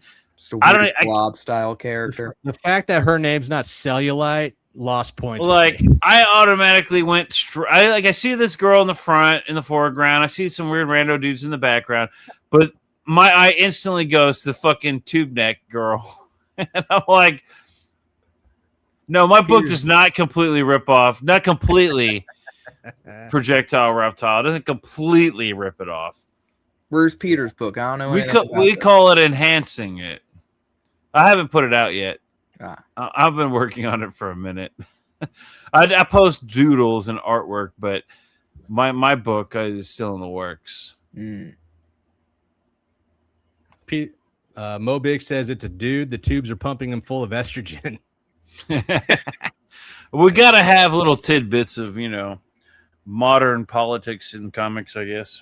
Mm-hmm. Anyway, more exposition is given to 10, and she doesn't like it, so she runs out of there and gets out of there. Does she have a sixth sense for exposition? Because it seems like every time exposition occurs, she runs. Mm-hmm. Right. But anyway, you can see him here. If I was an android, I would probably not want to know anything about, anything. History. See, that's the whole thing. And then around issue 2 is where we go from killing her to capturing her and trying to dissuade her to join the bad guys. So both sides have a different story of how things came to. And so 10 really doesn't know what to make sense of everything yet. Even issue 3, we still don't know what to make sense of everything. Wait a minute. I like top of that page on the left. She is riding a motorcycle. Nice ass. Then what is happening in the second panel underneath it? Yeah. Second panel, you see the B villain and you see the whatever weirdo villain that makes people sick. I like the one on the right. That one looks interesting. The Bee Man. Yeah, he looks interesting. So his head looks like an actual hive, and bees just escape it to attack the enemy. That's cool. Brain. That is cool. That's like Venture Brothers shit. All right, now I'm looking down at the next panel. I feel like that should have been zoomed in a little more, but because she's jumping off the motorcycle. Yeah. Then the next panel. No, we're up one. That green panel. Oh, okay. Mm-hmm. She's the same size in both those panels. She needs to be bigger on the left panel. That's just my whatever synopsis. I'm with you on that. And then in the middle panel, but the reason I bring this up is because in the middle panel, the green panel, she all of a sudden has these blue stick things. The only reason I bring that up is because it's so prominent on that bottom panel. She's holding these blue Eskrima sticks. Vibrators, and she's beating somebody to death with them. Where did they come from? Because she didn't have them at the beginning of the page, and then had you been listening to me for the first fucking issue, you would know that I said that they're biomechanical and enhancements that attach to her. I get it, but no. So two things. No, the gloves that are attached to her can bring about the different weapons that are within the arsenal at the facility. She can summon weapons. Sure. They phase to her hand, and she can use them. All right, but where does it prevalent in the artwork? So here's where I would solve that problem, okay? First of all, combine both of those panels, the blue one and the green one, all right? Okay. And you can have it, like you said, have her bigger. Come on, Buzz. And just put a little bit of Buzz? around her hands to show that she's beaming in the weapons, and then move on agreed. The green panel, there needs to be some glowy shit or something to show that those blue things are coming just out of her. Squares or whatever. Because it's one panel she has nothing, the next panel she has these blue things. I'm not gonna say what they look like. So in that green panel right here, you're saying instead of showing these characters here, closed in on her hand where no. That panel is fine the way it is, but there needs to be a green panel altogether. Make her bigger from the blue panel so that it's taking up that space, and make her beaming her weapons. Okay, check it out. Established where the villains are. We've already no. Hold up. The green panel is fine. All it needs is extra lightning or some shit coming from her arms into the blue shit. The problem is the blue panel. Blue panel, she needs to be zoomed in or much closer. There's so much dead space in that panel. That renders the green panel irrelevant. I would agree. I'm sorry. Like, okay, maybe you're right. This one, I'm sorry to say that page, like hearing everything that you guys are talking about, and I do agree with it. I'm not saying that there's anything wrong with the layout on this page in general. However, for what they're trying to accomplish with this, for the continuity, that entire page could have been done different. Now check it out. I'm not trying to be a dick. I'm just calling it out like as I'm reading it. This is things that strike my brain, and I'm calling them out. Have to try, Peter. It's just something I notice, and it obviously sparked a discussion because there's something that needs to be corrected on there for future reference. Done differently, there's two paths to telling the scene. I'm not saying go back and fix that page, like redo the whole page and fix the whole comic book. What I'm saying is, for future reference, when you're doing that kind of shit, consider those panels. I see two panels where the character's roughly the same size. One panel, she's jumping off a thing. The next panel, she's got shit in her hands. And where the hell did that come from? And then she's fighting some dudes, and now she's got vibrators in her hands. And I'm like, holy fuck. 3 beats. I feel like there's 2 hours I'm missing from this fucking page. You get what I mean? Yeah. 2 hours. Is it? Okay. 5 minutes, maybe. So you can see how she's fighting cellulite. Just vicious. I like cellulite. And the molten fat actually has no effect on her because of her synthetic body. So some powers don't work against her where others will. Okay, I like that. They got like weaknesses and shit. Yeah. I like cellulite as like a blob type character. Right. That's cool. But with an actual power. And hoses are always cool. Like if you do hoses. And speaking Bane, of, dude, my girlfriend is so conflicted. This chick here doesn't actually fight Tin and the other people. She's just brought along because this guy here, Killshock, thought that she needed to like get her feet wet and learn how to handle herself in a battle. So that's why she's brought along. But you can see here by her face, she's very uneasy about being in this kind of situation. She actually doesn't want to fight. She doesn't like it. And in issue 3, you can see where she's starting to have second thoughts about what she was doing. I like that crack panel. What I don't know what the fuck is going on with it because I can barely see it, but it looks like she's got a big fat neck and they're both face to face, and I like that. That's a good panel. On those jowl tubes. Yeah, I want that panel to be bigger. That's a panel that I would admire. I'll be like, look at them going together. That's funny. That's like an emphasis panel. They come together in that panel. Ooh, hold up. I like that panel too. What is that? Okay. Computer girl. This is the embodiment of Motherboard. Oh, yeah, the AI. I like that. Every time he hops on Grok, that's what he sees. That's exactly what Grok looks like in my dreams. Grokette. This is a good panel. I like close up of eyes. Oh yeah. I do like that. That's my favorite design so far. It's this weird demonic AI sexy bot. I like it. It reminds me of what is that character? The blue girl from Mass Effect? Like Layla, Yaira, not Yaira. I never played Mass Effect. What? Yeah, but you know who the blue tentacle girl is, right? The big titty blue tentacle girl that's like the hottest one in there. Are you play Mass Effect, or should I just look up? This right here, you need to play Mass Effect heavily. This team right here is a backup team from Max called Safeguard. and you can see that these characters have different powers and whatnot. Like this dude right here. You can just tell by the way they are. Energized. All right, hold on. This looks like the better. This looks like the better version of ISOM. Oh, yeah. Completely different power set, but he's black. So that looks like got the yellow and black. Yeah, that's Iron Fist. Who's down at the bottom? The green guy. The Solari, save us! That's Solari. No, who is that green guy? That's he's a speedster. The fucking sandcastle man. He's a bulky speedster guy. You can't have a bulky speedster. Hey, there he is. No. All right. What about the cloud guy? Cloud guy, the white. Is he cloud or ice? I don't know. Honestly, you don't see their powers really take place that much. He looks like a cloud or mist. Maybe he's a mist. The issues that I haven't seen them actually go full. I don't know anything about that girl. She looks like Cammy. The blonde girl looks like Cammy from Street Fighter. Her hair must do something, right? You can tell by the way it is.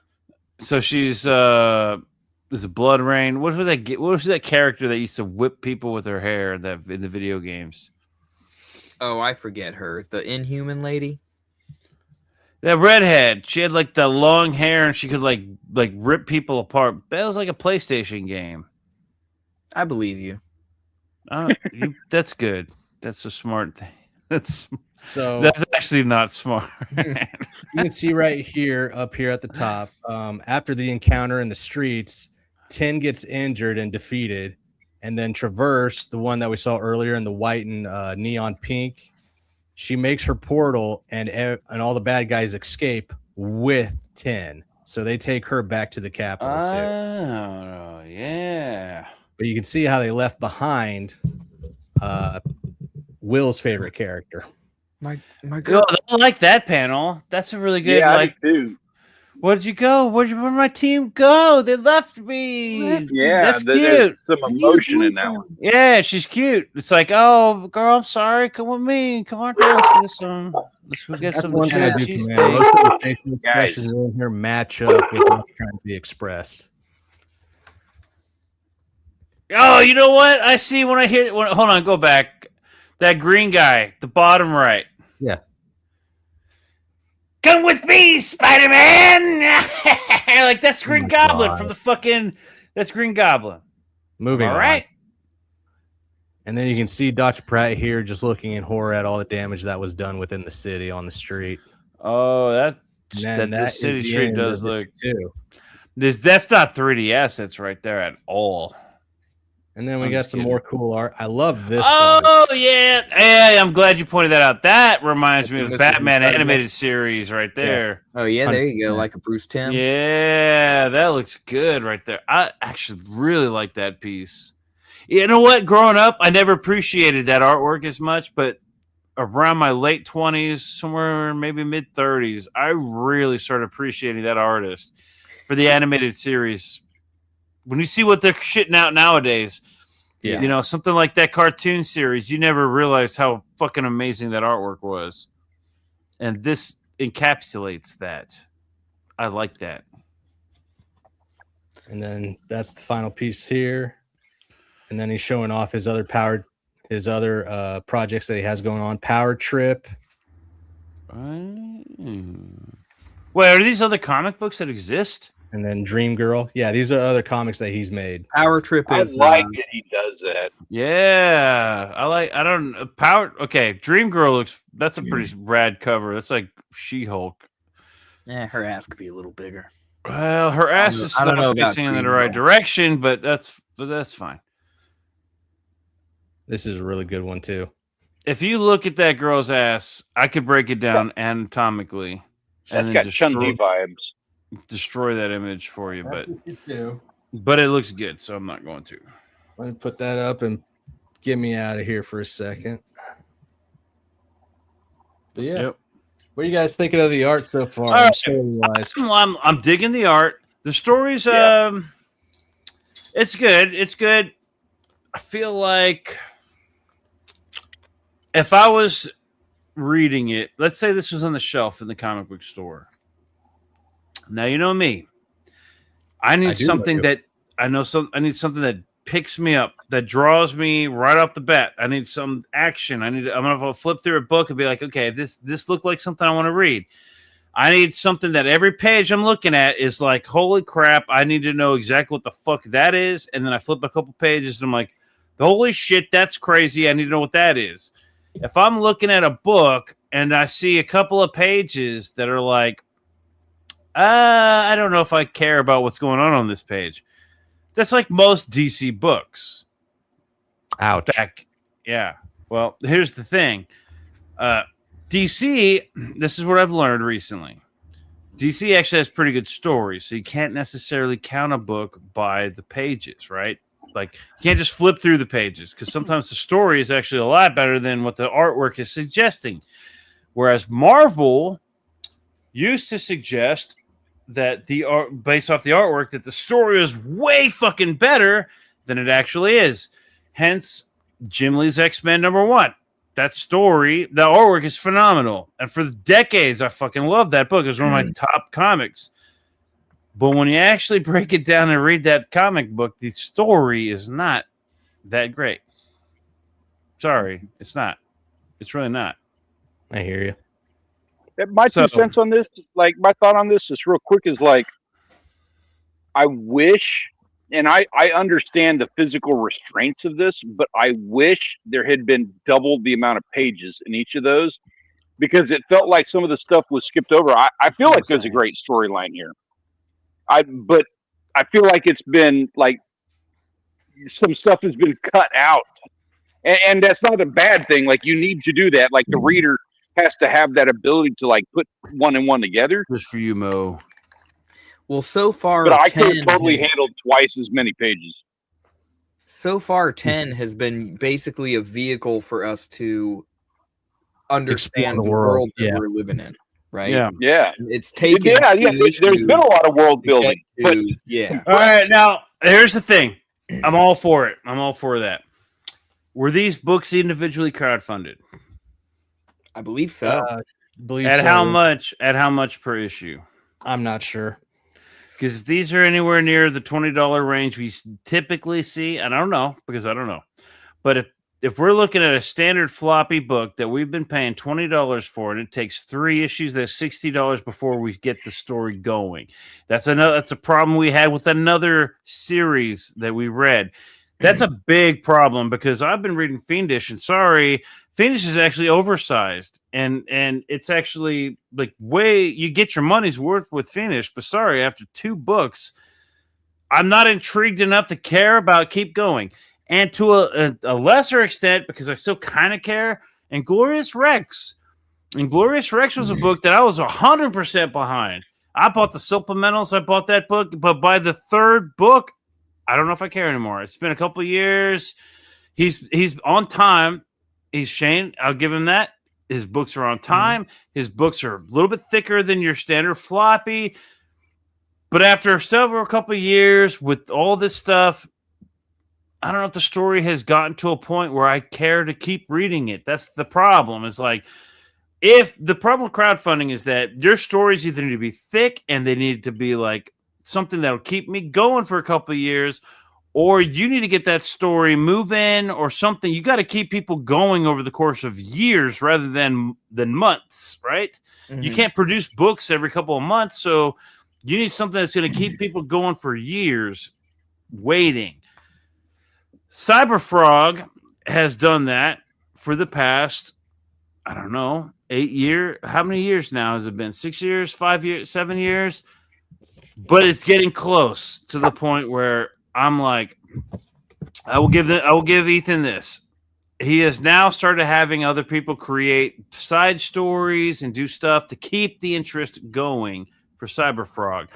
Otherwise, I love Cyberfrog, but I don't know if I can wait another 5 years for issue 4. I'm still waiting for issue 3, but we got to get through Rainbow the Brute. And it's that this time, I understand. I totally sympathize with how long it takes to make a book. But his last book, Wrecked Planet, was 72-something pages. And that was the reason why it took so long. Well, guess what? That's the only reason that book has hung on so long for issue 3, is because Issue 2 was a big book, and there were a couple of supplementals in between. But now we're talking Wreck Planet or the Red Extermination. I can't wait for Red Extermination. I know there's going to be a lot of supplementals in between there, but there's a point where the story isn't progressing enough, the interest isn't progressing enough, and this has happened over the years. If a story doesn't progress enough over the course of the years that it takes to create the story, the interest is going to drop and nobody cares. At least that's my opinion. I'm still there with Cyberfrog. I think Inglorious Rex, I was going to just jump on their website and buy the book when it came out after whatever, but it's so expensive that I don't know if I care to purchase it at that point. So like $30 for a comic book to keep a story going for my interest. I'm sorry. It's like, you need a sale or something, knock $5 off of it or something at this point, because I don't know if I care, and I want to care, right? But I don't know if I do care.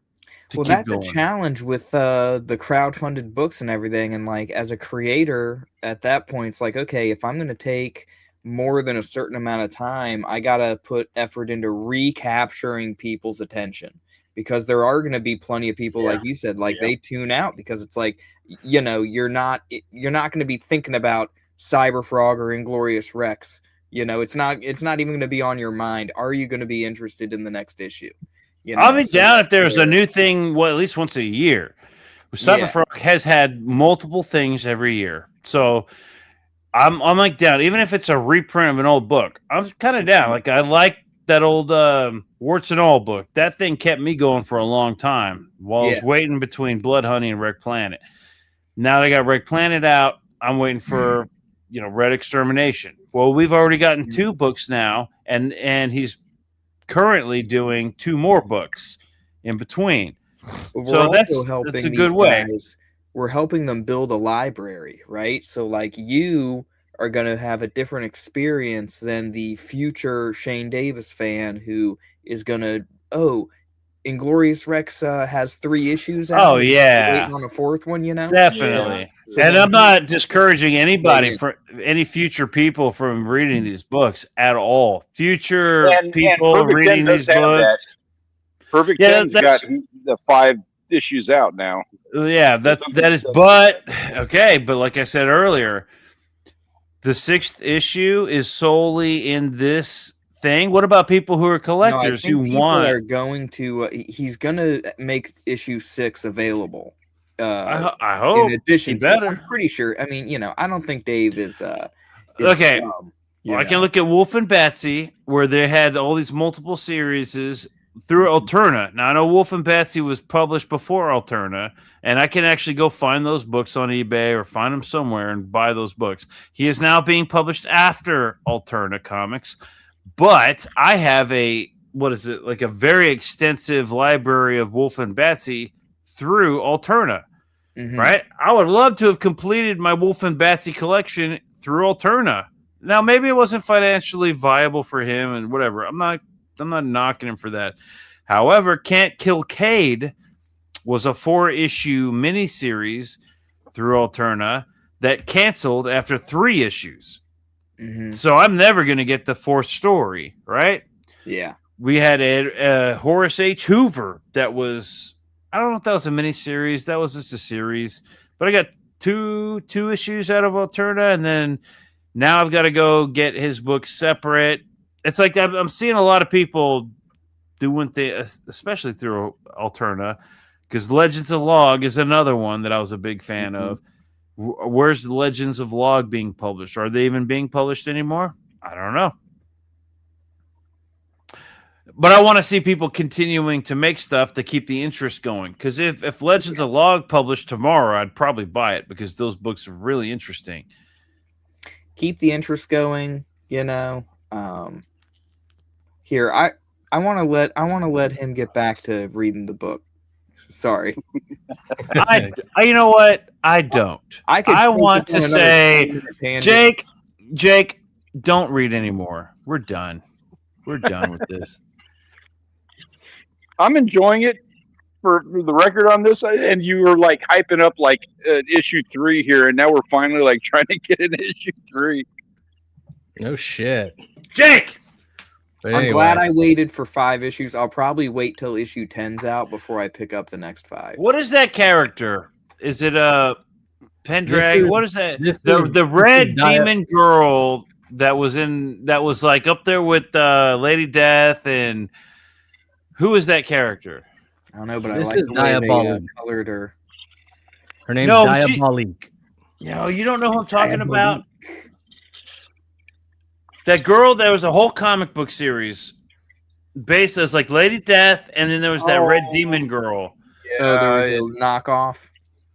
It wasn't a knockoff. It was a whole. It was like a. It was a Lady Death. mainline comic. It was a and that was like 30 Pendragon, years ago. like Pendragon or something weird like that. It was basically this girl right here. It was like the epitome of red demon girl, although I think this one had red demon wings. Anyways, that's what surprised if I had. I used to just buy those comics without even. Yeah, but I can't remember the name of that. I have the trading card. I have a trading card of that character because they came with like Wizard magazines and shit. All right. So you see Diabolique here, and you remember this guy. This was the one who was a red wolf that was turned back into a normal human. Oh, yeah, can't forget him. I had to pay his fucking child support. All bow-legged because people keep kicking him. So this is the whole thing where she's like, I'm not interested in you anymore, even though they were an item before. They were like the red team or whatever. Mm-hmm. Whatever stupid name they had for themselves. They were the red duo or whatever. Mm-hmm. And so he's over here saying, babe, what's going on? I thought we were a thing. And she's like, no, you're no longer the man I thought you were. As soon as you turn back into the big red hunk, I'll get back to you. But you see here where they finally teleported to the Citadel. And here we have 10 coming in with them. And then this is the character that I liked, Glitch. This guy's outfit, his look is awesome. I absolutely love this. More characters that are unique like this, where the skin's black and kinda you see how the what would you call it? The nanites or whatever you want to call them are like around his body, and like power source is like coming through a little bit in the skin. I like the neon lighting on his coat and everything. I think this is a really sick character. I like Glitch. And he's like just puts his and tentacles you can see right down in here mouth. they're ready to reprogram her or kill her at least. And so his hands turn into these long synthetic fingers that go up into her nostrils and everything. That is a excellent shot. I like the tentacles with the weird little glowy shit on them. Yeah, that's cool. It's called hentai. Is it hentai? It's like a warlock.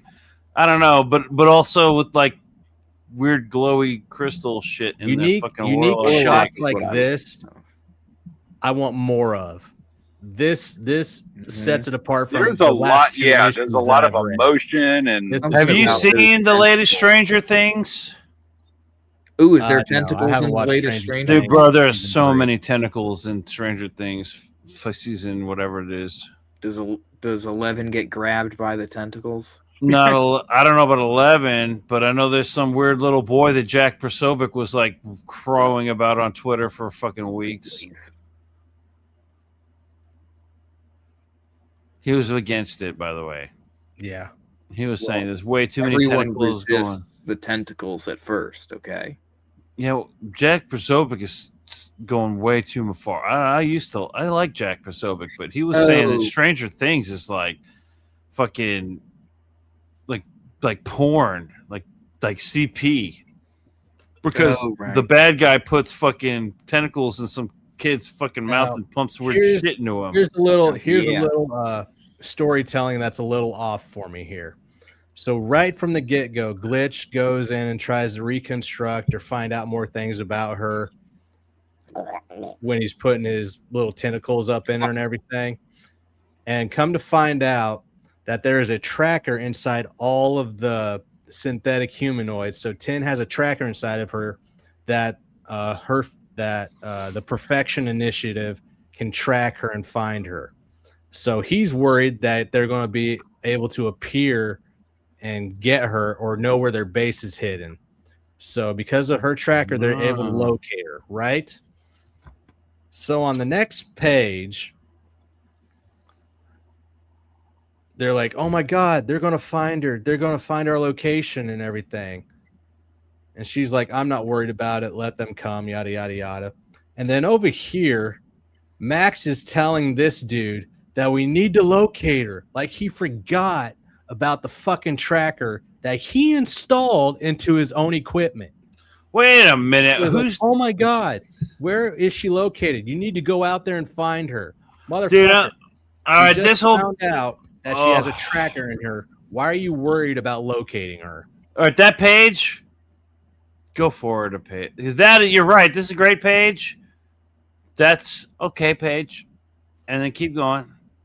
Yeah, this is where she's feeling guilty about her stuff, and she wants to switch over to the good guy side. My poor sweet girl. She's cute. Yeah, her name's Replica because she can replicate people's powers. No, hold on a minute. You sure about that? That sounds pretty fucking judgmental of you, Jake. Just because her name's Replica. I read the fucking book. I should know. It's not like she literally replicated someone else's powers in the previous issue. That's like a cop-out, Jake. That's very insensitive of you to fucking say she just replicates and copies people because her name's Replica. Her power is derivative. All right, now I gotta talk about this middle panel here. That middle panel is pretty rough. In fact, that entire page on the left is pretty rough. Well, first of all, what happened to that dude's body? Because he was hulking in the first fight scene, and now he looks like a regular dude. Why is he smacking the top of his head? People don't smack the top of their heads when they're he's putting his helmet on because his helmet was off, and now he's putting it on. Oh, is that what's happening? Really? I believe so, yeah, because that's him talking in the left of that middle panel. Oh, okay. It does look, because Jake was explaining how he was like, oh, shit, I forgot. That does look like an, oh, shit, I forgot pose. Oh, yeah. The words are not, oh, shit, I forgot words, though. It should be, because right now it's like, oh, shit, I forgot to put my helmet on, because people can see my fucking ugly face. My shitty haircut. No, hold on. That is a Mr. Fantastic haircut right there. Mr. Invincible. Mr. Invincible. Are you kidding me? Invincible. You know what I mean? Fucking. You're talking to Omni-Man. Omni-Man. Yeah. Oh my God, Paul. Have you watched that show? Genuine Comics showed up. Genuine, what's up, man? What's up? Let's see. He says, front runner tells Max they know her location and have to go right away. Max did not forget. What? Spoilers! I don't even know what you're talking about. Spoilers! If he just got here, he thought you were he was letting you know to read the comic book. No, Max. Oh, Max is the one questioning. That's fair. Safeguard is the one telling him that he has it. Me and you, we read the comic book and we know that he's not facepalm. Oh, okay. He's not facepalming on. Oh shit! Like in that panel. Two out of three of us, Dave, know what's happening. Now hold on. Yeah. I don't. I'm looking at these panels and I'm hearing the story, but that panel in the middle does look like he's going like, "Oh shit! I forgot to turn the coffee pot off. I hope my house didn't burn down." I must have read that wrong. Let's see. I've already discussed it with Teamster. The Synthzoid risked her own life to save that whatever history she has, whatever she was initially made for. We all saw Tim's true nature today. As far as I'm concerned, she's a hero. We cannot abandon her. Well, I mean, we've all left the coffee pot on, right? And we're like halfway to work. There's no way you're turning around to go turn the coffee pot off, even if it means the house was going to burn down. That fucker burned. Yeah, like the house could burn down. You're not turning around and driving 20 minutes back home. Let the house fucking burn down. That's that face. I just did that like 3 days ago. I fucking got all the way to work after dropping everybody off. And I'm like, fuck, did I turn the coffee pot off? Fuck it. Either the coffee pot's going to explode or something's going to fucking fizzle out and the house is going to burn down. Either way, there's no way in hell I'm driving all the way back to my house to turn that shit off. And you know what would happen if I did? Right here. Right here. It would have Tell turned us out where that it they was off. escaped to. Tell them. Tell us where they escaped to. Now, if she has the tracker in her and they can locate her, she doesn't need to know it from her. He already knows that he can use the locator and the tracker inside 10. So why is he asking her where they're located? Yeah. Well, Real. If we are to believe that he is a genius, maybe he's doing that as a way to sort of test her loyalties. Be like, is she going to give up the location of her own base? Do I already know where that base is before I even ask? I'm pretty sure you don't need to ask that if you already have a tracker. Yeah, you don't need to ask it, except whatever. I knew I wasn't nuts. You're not there was nuts. some kind, but you got some kind of dialogue in there that made me think that he didn't fucking know that he already had a tracker in her. Mm-hmm. Whatever. That says it all. I knew what I read. Trying to tell me I didn't read what I read. Shit. You can eat a dick. Now, Will could say it's all trickery. Playing 40 I'm not having any of this tomfoolery. Gaslighting all around. Haha, he puts his helmet on because he is off being a superhero. Division M knows all their secret identities. No need to hide it there. There you go, Peter. There. No, that's his fucking cop out. Because I questioned it, he retroactively answered my question because he knew I was going to ask it. That's a fucking cop. Whatever. Dude, you need to just go ahead and get these books and read them. I don't know if Dave heard, but this character here, Glitch, this is my favorite character. I love this design. This is awesome. The fact that his body's kind of like made of nanites, he's got energy oozing out of his skin, his jacket, his visor, his hair. This design is phenomenal. I love this. I love that use of his powers. That is I like and awesome. AI girl, naked girl. Yeah. Let's see. Naked AI. What's he making up over here? Max asks her because he wants to know what his heroes are getting into. They know location, not what is awaiting them. Okay. Mm-hmm. Okay. Lady Demon. That's who I was thinking of. Who? The Lady Demon. Diabolic? Yeah. Who did Diabolic or remind Diabolique? him of? Lady Demon. Lady Demon. That's who I was thinking of. It's a Lady Demon. But yeah. Yeah, it's Lady Demon. That's not some obscure fucking character. That's like pretty prominent character that I was thinking of. Up there with Lady Death. Over here, he's still bugging the shit out of her because he's like, we were an item. And even this guy over here is like, get the fuck out of here, Normie. We don't want you. Well, where's fucking Chernobyl? Oh, Chernobyl got destroyed in the first that issue. last encounter in issue 1. What the fuck? Bring Chernobyl back. I want more Chernobyl. That kind of bummed me out too, because I did like Chernobyl when I saw him at first, and then he died. Why are we saying it like it's a two-parter? Chernobyl. His name's Chernobyl. No, his name's Chernobyl. He coined it. He coined it. Bill. I call him Big Bill myself, but we're tight. Like I call him Uncle Bill.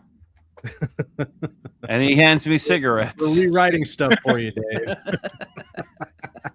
Happy birthday, kid. Here's a carton of cigarettes. You know how expensive a carton of cigarettes is these days? That's like $1,000 fucking dollars. Love Uncle fucking Bill. So you can see up here that she's being held by one of the more gigantic characters here, and she does this really cool move to get out of his hand, where she flips over onto his knuckles and like launches herself off to get out of his grasp. I thought that was a unique action sequence. That's cool. Yeah, that's pretty cool. And then there's Cellulite again. Oh, I love cellulite. I love like what's it about tubes? You get the Inglorious Rex characters; they're all covered in tubes. It's not even tubes, dude. It's that she's shooting molten fat at her enemies. Yeah, that's a cool. That is a very unique character. That's awesome. This dude having two faces on one dome is pretty stellar too. That's weird. This guy annoys the fuck out of me. He looks like somebody that would annoy the fuck out of me. He's one of those guys that can like inflict a disease onto you, but he always has to shout it out first. But he shouts their normal pants. But he shouts it out at the most random times when he's not even touching anybody. So he's ready to give her measles, but he's only like going after her. Not even near her. Jake, the fact that character is like the one that annoys you says a lot, because it's like okay. What? Disease. Let me explain. Disease. Okay. Remember in Deadpool? You better shout COVID-19 at one point, or I'm going to riot. Deadpool 2. What do children fear? A scrape, a bee sting, right? When you get a little bit older, what is it? Broken bone, maybe. But when you get old, what's the thing that really hurts you? It's not broken bones or bee stings. It's fucking disease. That character is a disease character, which old people relate to. Because we get now we're done healing broken bones and bee stings and shit. We're not afraid of bee stings anymore. So when you're a little kid, give people Alzheimer's. When you're a little kid, the worst thing you've ever experienced is a bee sting. It's like the end of the world. And then you get a paper cut. It's like, oh my God. You get older, you break some bones, and you're like, oh my God, it's the end of the world. But when you get older, the shit you can't heal, the shit you can't sew back up is disease and rot, and you're fucking. That shows your age, Jake. I'm just saying. What the fuck ever, dude. Go get another beer. It's like that episode. Anyway, I'm out of so this is more exposition of what they expect of 10 or what they want to do with 10, and now things have changed to where they actually think that she can be used for good, which Dr. Pratt over here has always believed after Aaron died that he should give 10 her freedom. Whereas Max is just now starting to think that way. He always looked at her as property, a tool to be used, and now he's starting to see it differently because of the things that have accumulated over the time now. So Max is starting to turn. Hey, I got a question. When did this issue come out? Issue 3, Dave. If you're still here, what year did issue 3 come out? 1, 2, 3 years ago, roughly, because that's very similar to Alien Earth. There's some similarities there. Now, I'm not saying he ripped it off of Alien Earth. I'm actually thinking the opposite. Did they look at his story and then like rip it off of him? Because there are these ideas that like, oh, this creation that I had no empathy for, I'm starting to feel for. Like you see here her past where she actually does act like an assassin, and she blows. Let me get my camera over here. She fucking annihilates. Yeah, fuck yeah! Blow those teeth out of that fucking nostril. You can see where her creation took place. You can see where she was used for what she was supposed to be made for, and you can see the blank face in each panel. Like she's just. Mm-hmm. She's not there. She's dialed in. Cold. And that's a good shot, too, shoving the knife. Actually, her expression compared to his expression is what makes her expression more heartless. I'm not so much that her expression is heartless, but that when you look at her victim's expression compared to hers, most talking about it emphasizes it more. No, that's very well done. Peter. Yeah. What is it? What did somebody say my name? All right. So 2022 is where this issue was from. So it looks like we're hitting like one issue a year. Yep. Which is cool. Jeff fucking Mo Biggs. Mo Biggs says, Dave, I'm not supposed to tell you that Peter was trashing your work, so you didn't hear it from me. Have you ever seen this fucking show? That's what I'm not trashing. I don't call it trashing. I'm criticizing. Riffing. And you are free to come on here and put me in my place. Some have, and some have not. So now 10 is trying to escape, but of course she's got to fight her way through to an exit. And then here, she like flies through the oh, I like that panel. Yeah, that's a cool panel. I agree. I like that pose. But look at her hands, right, dude. Yeah, her hands are fucked up. Why are her hands all janky like that? When she escaped from the big strong guy, she had to break her own hands to escape from the big fit. Wait a minute! Oh no! Hold on. Those fingers are so fucking janky. And what panel tells me what happened to those fucking fingers? You got to go back to when she escaped from that dude. It's when she did that move to escape from his fist because he was like holding on to her hands, Peter. Is that what I'm hearing? Yes. Get that disgusting thing off this fucking camera. It's just making me want to vomit. Her fucking fingers are all janky. I need a fucking panel to explain that for me, please, because... Rewind 5 pages again. But no, that needs to be like the panel actually before. 5, 1, 2, 3.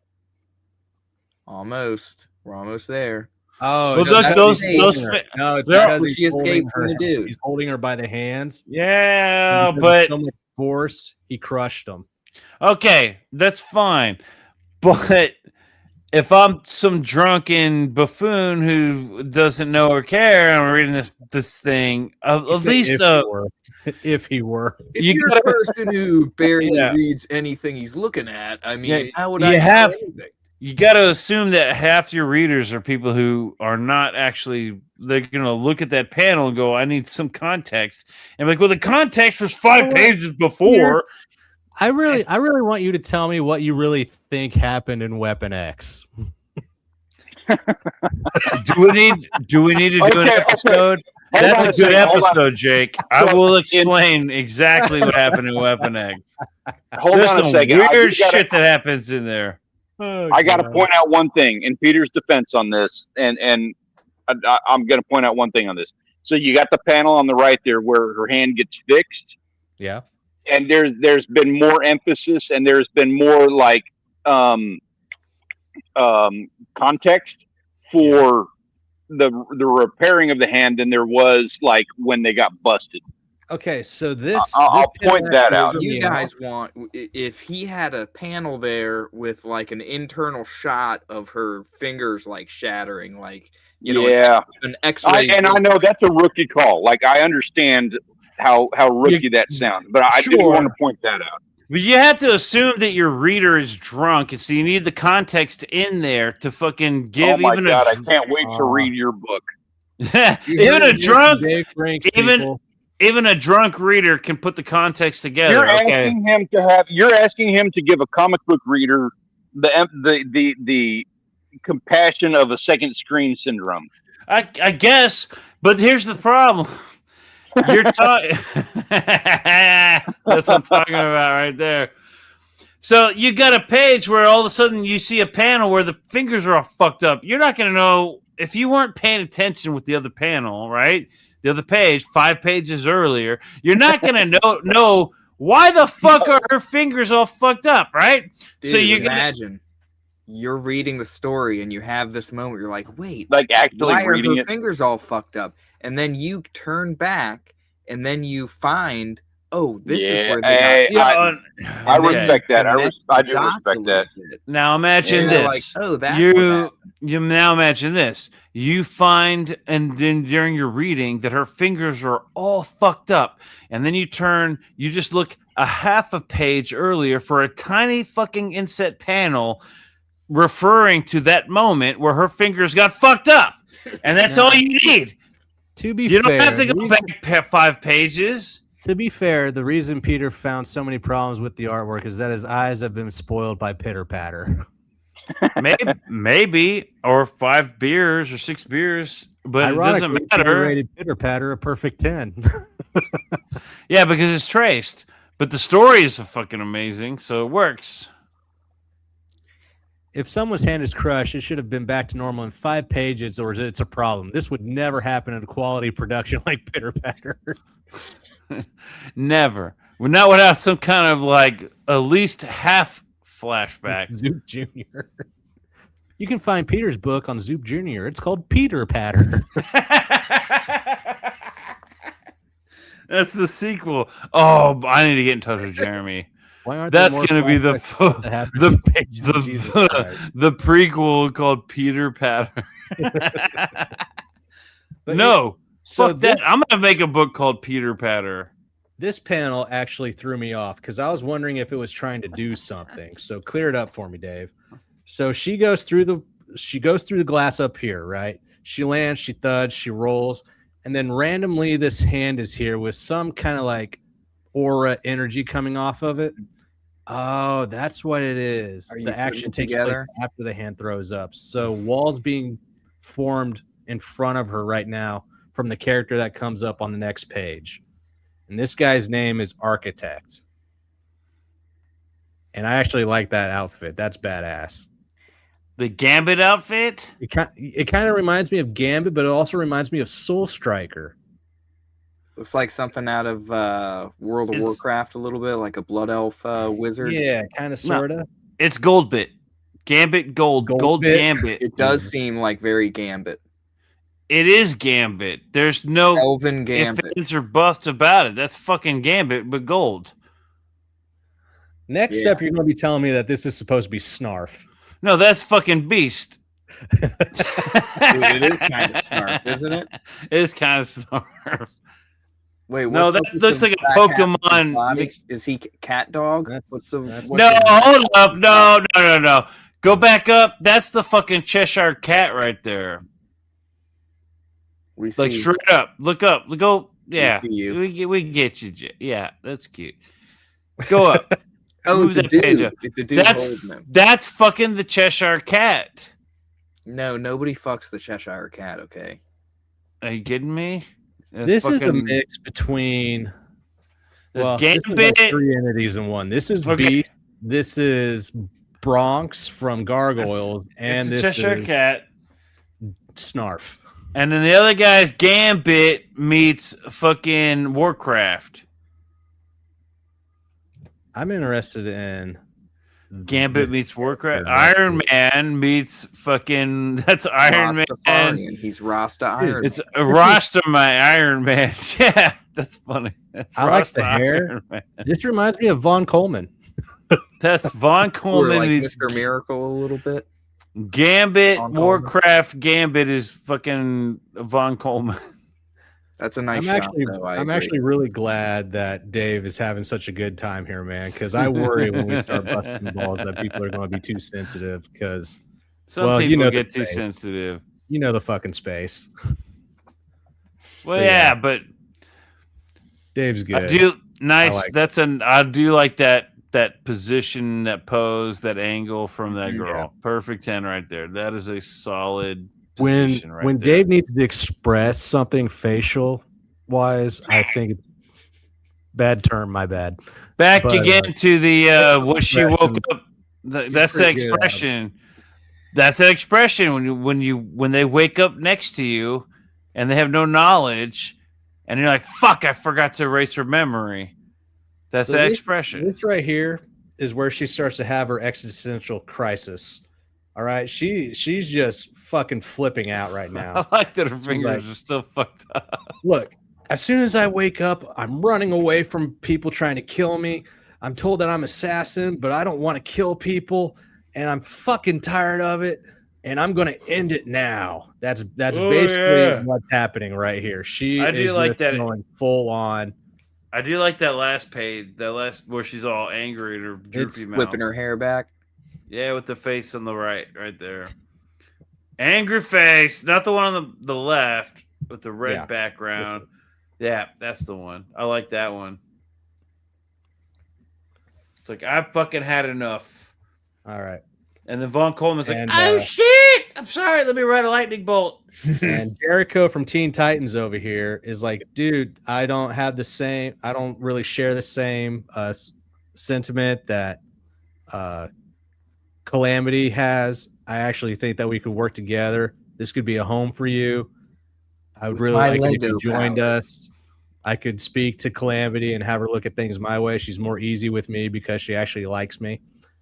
And then she's like, no, fuck you. I'm going to do my own thing. And he's like, all right, well, let me just make you a door and you can head out. Good luck. That's it? He made a door? Yeah, so he opens the wall back up. You see right here at the bottom. He opens the wall back up. The door doesn't go to hell or the bottom of the ocean. So he's like, all right, go get fucked up then. She's like, wait a minute. And then there's the new team. That creepy old man who's like, fibromyalgia. I've got COVID. What you want? What's your poison?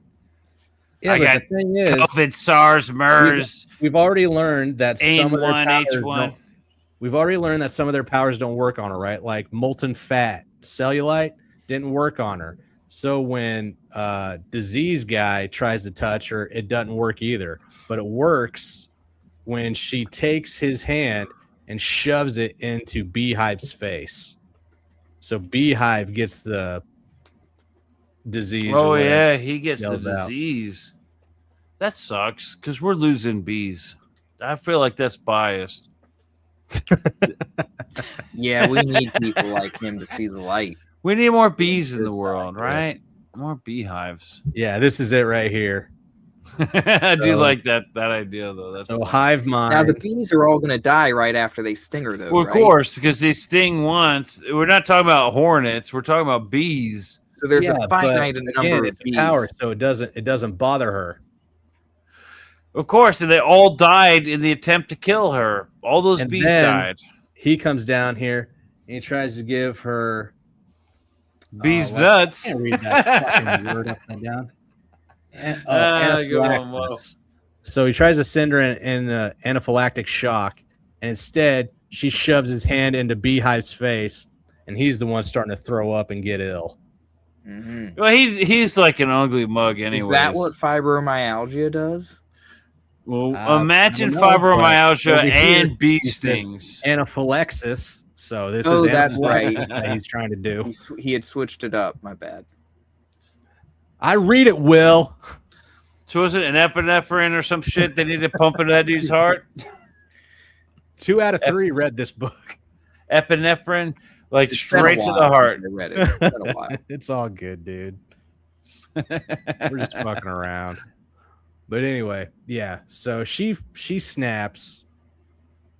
This guy is still trying to like win love back from the girl. This is still Red Wolf. Hold on. That dude looks like a redhead version of that fucking vampire character from Graveyard Shift. With those pants and I know who you're talking about, but I think it's different enough. The metal pants are the only thing that connect it, but I've been reading Teen Titans and Red Hood and the Outlaws, so this very much looks like Roy Harper to me. Arsenal, like every Red Arrow, whatever. Shut the fuck up. Is there Red Arrow? I thought it was Crimson Archer.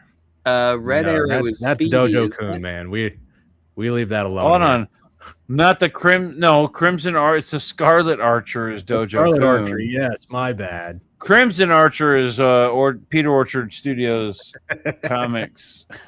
The Crimson Arrow. But yeah.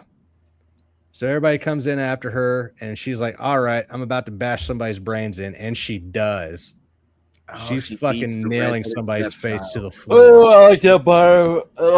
I like the last panel there. That looks pretty good. Whose brains did she bash in? Oh, Red Wolf. He fucking deserved that bastard. He's a redheaded stepchild. But now she's caught up in Mr. Fantastic's entanglement. And then the president. Before we move on, excellent gore. Max, talking about this bullshit that's just taking place because of everything that's happened. She's just mad because there's no liposuction tubes connected to her neck. You know that's the sister of Cellulite. Yeah, that's totally the sister. I All the appreciate fat people that. are the same family in this universe. And then as the president is bitching to Max, look who shows up. Lady Death shows up with the weird calves. But yeah. Actually, that doesn't look as bad, that the way that one's drawn. Right. It's still a little janky, but it's not as bad as the previous drawing. But yeah. And that ends issue 3, my friends. Dude, she could kick an 80-yard field goal. You kidding me? So that's issue 1 through 3. And we are now doing 1 through 6 trade paperback on what, Indiegogo? From a comic? Trade paperback on Kickstarter. Issues 1 through 6, trade paperback. Sorry, didn't mean to do that with me full blown on here. But what do you guys think? Will, what do you think of because you have issues 1 through 5? What did you think of it so far? I really, I think the 5 issues gives you a better end point because you get to see what the sparkly dude's powers are. You see what you kind of see more of the escape from the island. You see how her hands, she gets her hands back. Spoiler alert. You know what Calamity's ability is, and you also get introduced to the larger villain of the series, who has been gone for a little bit. I don't know how much spoilers you guys want me to give out just yet, but there was well, no, I'm gonna read every page. Here's what I'm gonna say. Issue 1 on itself is going to make or break somebody wanting to read the rest of it. Now, when we got to issue 2 and 3, more took place, which made me get more interested in it. Issue 3 especially made me want to continue. So that brought me to the question of earlier was like, okay, we got like 5 issues out, and how much did it cost to crowdfund each issue? There's nothing against any of that.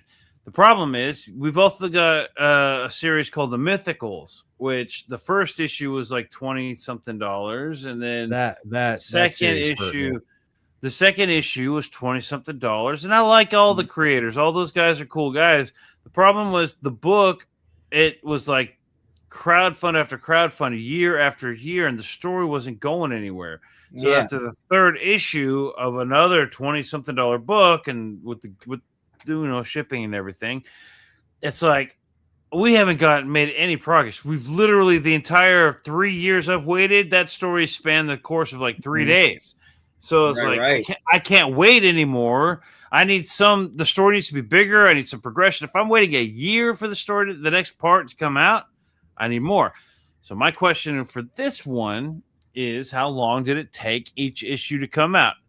I would assume about a year, because has it been one issue per year? This is issue 3. He said this one came out in 2022, issue 3. So this being 2026 and issue 6 coming out this year. It's one issue per year. And, I guess you're kind of making the case for people getting the collected issues, the one. I agree. I actually like the art in Perfect 10. I like the artwork a lot. Right here in like the first kind of story arc. So like right now it's a perfect time. What? Grab the Perfection Collection. What did he say again? He said, now Peter expects things to happen in books. Because this is one. As opposed to what? All right, Perfect 10. I like the fact that it's trade paperback. Like, you're right. Like, now we've got a collected works. I'd add back the other issues, but you know what? I might back a collected works. I've always admired the artwork for the Perfect 10 books and the campaigns. I've always looked at it going like, oh, yeah, that artwork looks pretty good. Like Dave Brink says, it takes almost a year to get one issue done, which is fine. That's what it takes me to get one done. Yeah, and your story is progressing at a fair pace. But what's great is you've actually got a collected works that you're pushing out now. So somebody could go buy all of them all at once now. It'd be hard to push each individual issue year after year, but now you've actually got a body of work. All right. You got a lot to work out. I get it. Pete. Oh, a lot, bro. You have no idea what the fuck's going on in this fucking head right here. I don't even have a therapist. This is your therapy. You consider that. I don't even have a therapist. Okay, who came out with the character with the messed up hand first? Favorite Jake. I don't know. I made Cobalt back in 2018 in an anthology, so maybe mine came out first, but at least the fingers are still there for his character. Cobalt's pretty good. That's a good story. I appreciate it. A lot of cool ideas, a lot of cool character arcs going on in that story. I like this. Perfect 10 has a lot of interesting characters too. I like the cellulite chick. I think that's my favorite character. Molten Fat chick is really good. I like Glitch. Glitch and I like really and the radioactive Bill guy. I like him. Chernobyl. I like Chernobyl. Chernobyl. I think there's a lot of different comic books that approach this where it's like we're gonna have a big world where everybody has superpowers. There's superpowered beings all over the place, you know. And a lot of times it can come off as generic, but this one it has some flavor to it, and it kind of stands above the others, in my opinion. It does stand out, aesthetics and you know. Yep. When I was looking at, we've scrolled through so many campaigns. Perfect 10 definitely stands out among the rest. Yeah.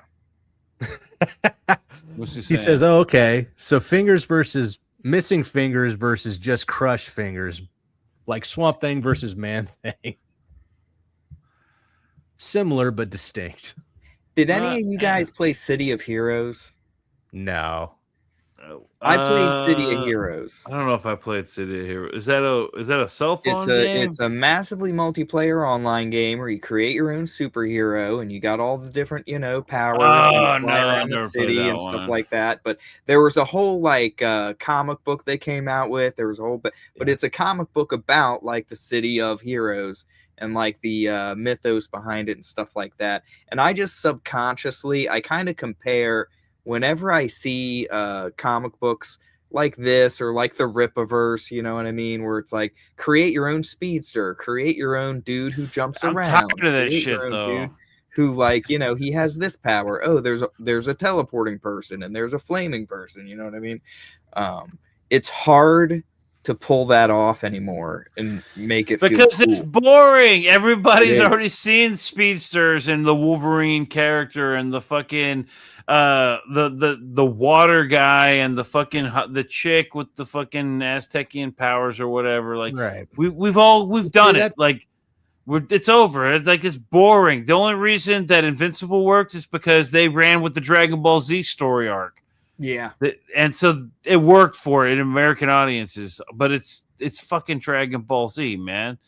Well, and it also came out in 2007 at a time where it's like, okay, a comic book that did just kind of riff off of established universes and tropes in comic books was really cool. Well, we already had Venture Brothers at that time, but he did have different vibe with Venture Brothers. Of course, but Venture Brothers was first. The one thing that he had going for him was that he had Walking Dead, which is starting to become a huge success. So people can skirt the Venture Brothers obviousness. They can skirt the fact that it's like a spoof and all this other shit. Mm-hmm. And he just let him run with it. And he did create some pretty cool shit. In fact, the TV show, the end of that first season, where between Mark and Omni-Man, that was pretty fucking brutal. That scene, the dialogue scene at the end between Mark and Omni-Man did get me. Was like, that's pretty fucking awesome. Like, I didn't get that out of Dragon Ball Z. I didn't get that out of all this other shit or Venture Brothers. That's pretty cool. And it has been able to fulfill that expectation throughout the whole show. Now, the comic book, it's hard to gauge because the comic book has been revamped now. I don't know if you're aware of this. Like, no. They have the original comic book, but then they've also got this revamped version based kind of off the TV show. So the artwork's different. It's much better than the original artwork. And just like The Walking Dead. Walking Dead original artwork isn't amazing, but it gets the job done, which was impressive because he was able to do a lot. What's going on, Justin? What's up, Justin? Gets it. I don't have anything against it. It's not Jim Lee. It ain't Frank Frazetta, but it does get the job done. And the colorist saved his ass. Well, it's more like interpretive. I don't know. Stylistic. Heavy on the stylist. Narwhal is stylistic and interpretive. This Narwhal's guy's shit, a whole other thing. No, this guy saved his ass was his colorist. I'll give him that. His colorist saved his simplistic artwork, which got the job done. He watched a lot of Samurai Jack growing up. Maybe guy. I can see that. Yeah.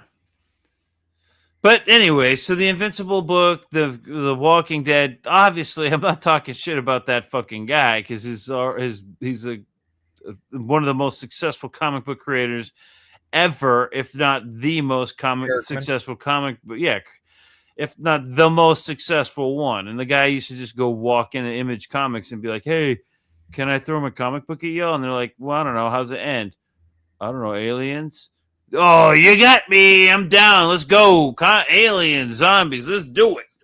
That's the whole story arc. It's fucking perfect. It's awesome. Invincible is awesome. Nobody else could pull off Invincible. It's been done. We've got the fucking boys. We've got Invincible. We've got Venture Brothers, and we've got the original material. We don't need fucking Jesus, like Pastor Superman, Omni-Man. We don't, which is long boxes. What was that thing called? The Patriarch? Patriarch. We don't need Patriarch. We don't need any more of these renditions of come up with something different, guys. It's tired. It's boring. I like Von Coleman's artwork, and I like what he's been doing with his comic. Von Coleman's a writer, not an artist. He's got a really good artist. I understand that for sure. Trust me, I understand that. I talked to Vaughn. I've had in-depth conversations with Vaughn about this. Von Coleman stories, but the problem is it's fucking the Flash. It's Lightning Flash. It's not even Flash. It's Invincible. It's Invincible meets the Flash. My digital copies. And to judge that one. I asked Vaughn one day, can he run on the lightning and outrun the lightning? Because the lightning comes from his power. Can he outrun? Was it Jake that I asked him? Like, can you outrun the light? If he ran faster, can he throw out the lightning and then ride on it? Or can he run faster than the lightning he throws out? And then can he like get stabbed by the lightning or some stupid? Can he push? Why doesn't anybody punch through anybody's heads in his comic? I asked him a bunch of fucked up shit. Yeah, I like fucking with Von Coleman. Yeah, he's really funny to fuck with. He's like 20, right? Yeah, something like that. Yeah, he can't even. Nah, he's like probably 19. By now, he's probably like 19. He's like he probably 14 years old. He still can't even fucking drink alcohol or smoke a cigarette. So it's really funny to like give him shit. But yeah. So guys, on that note, we just went through issues 1 through 3 for Perfect 10. Go sign up on Kickstarter for the collection. You can see right here, it'll be launching soon. Perfect 10 issues 1 through 6. He is finishing up issue 6 as we speak. I might look into this paperback because I got the first 3 issues. I need to finish the story if I begin it. So I need to see this thing stick the landing. Yeah, the whole arc. I want to see it. So now, and then we'll do the next ones. Fuck off. Get the fuck out of here. We're done. We'll see you guys later. Now, wait.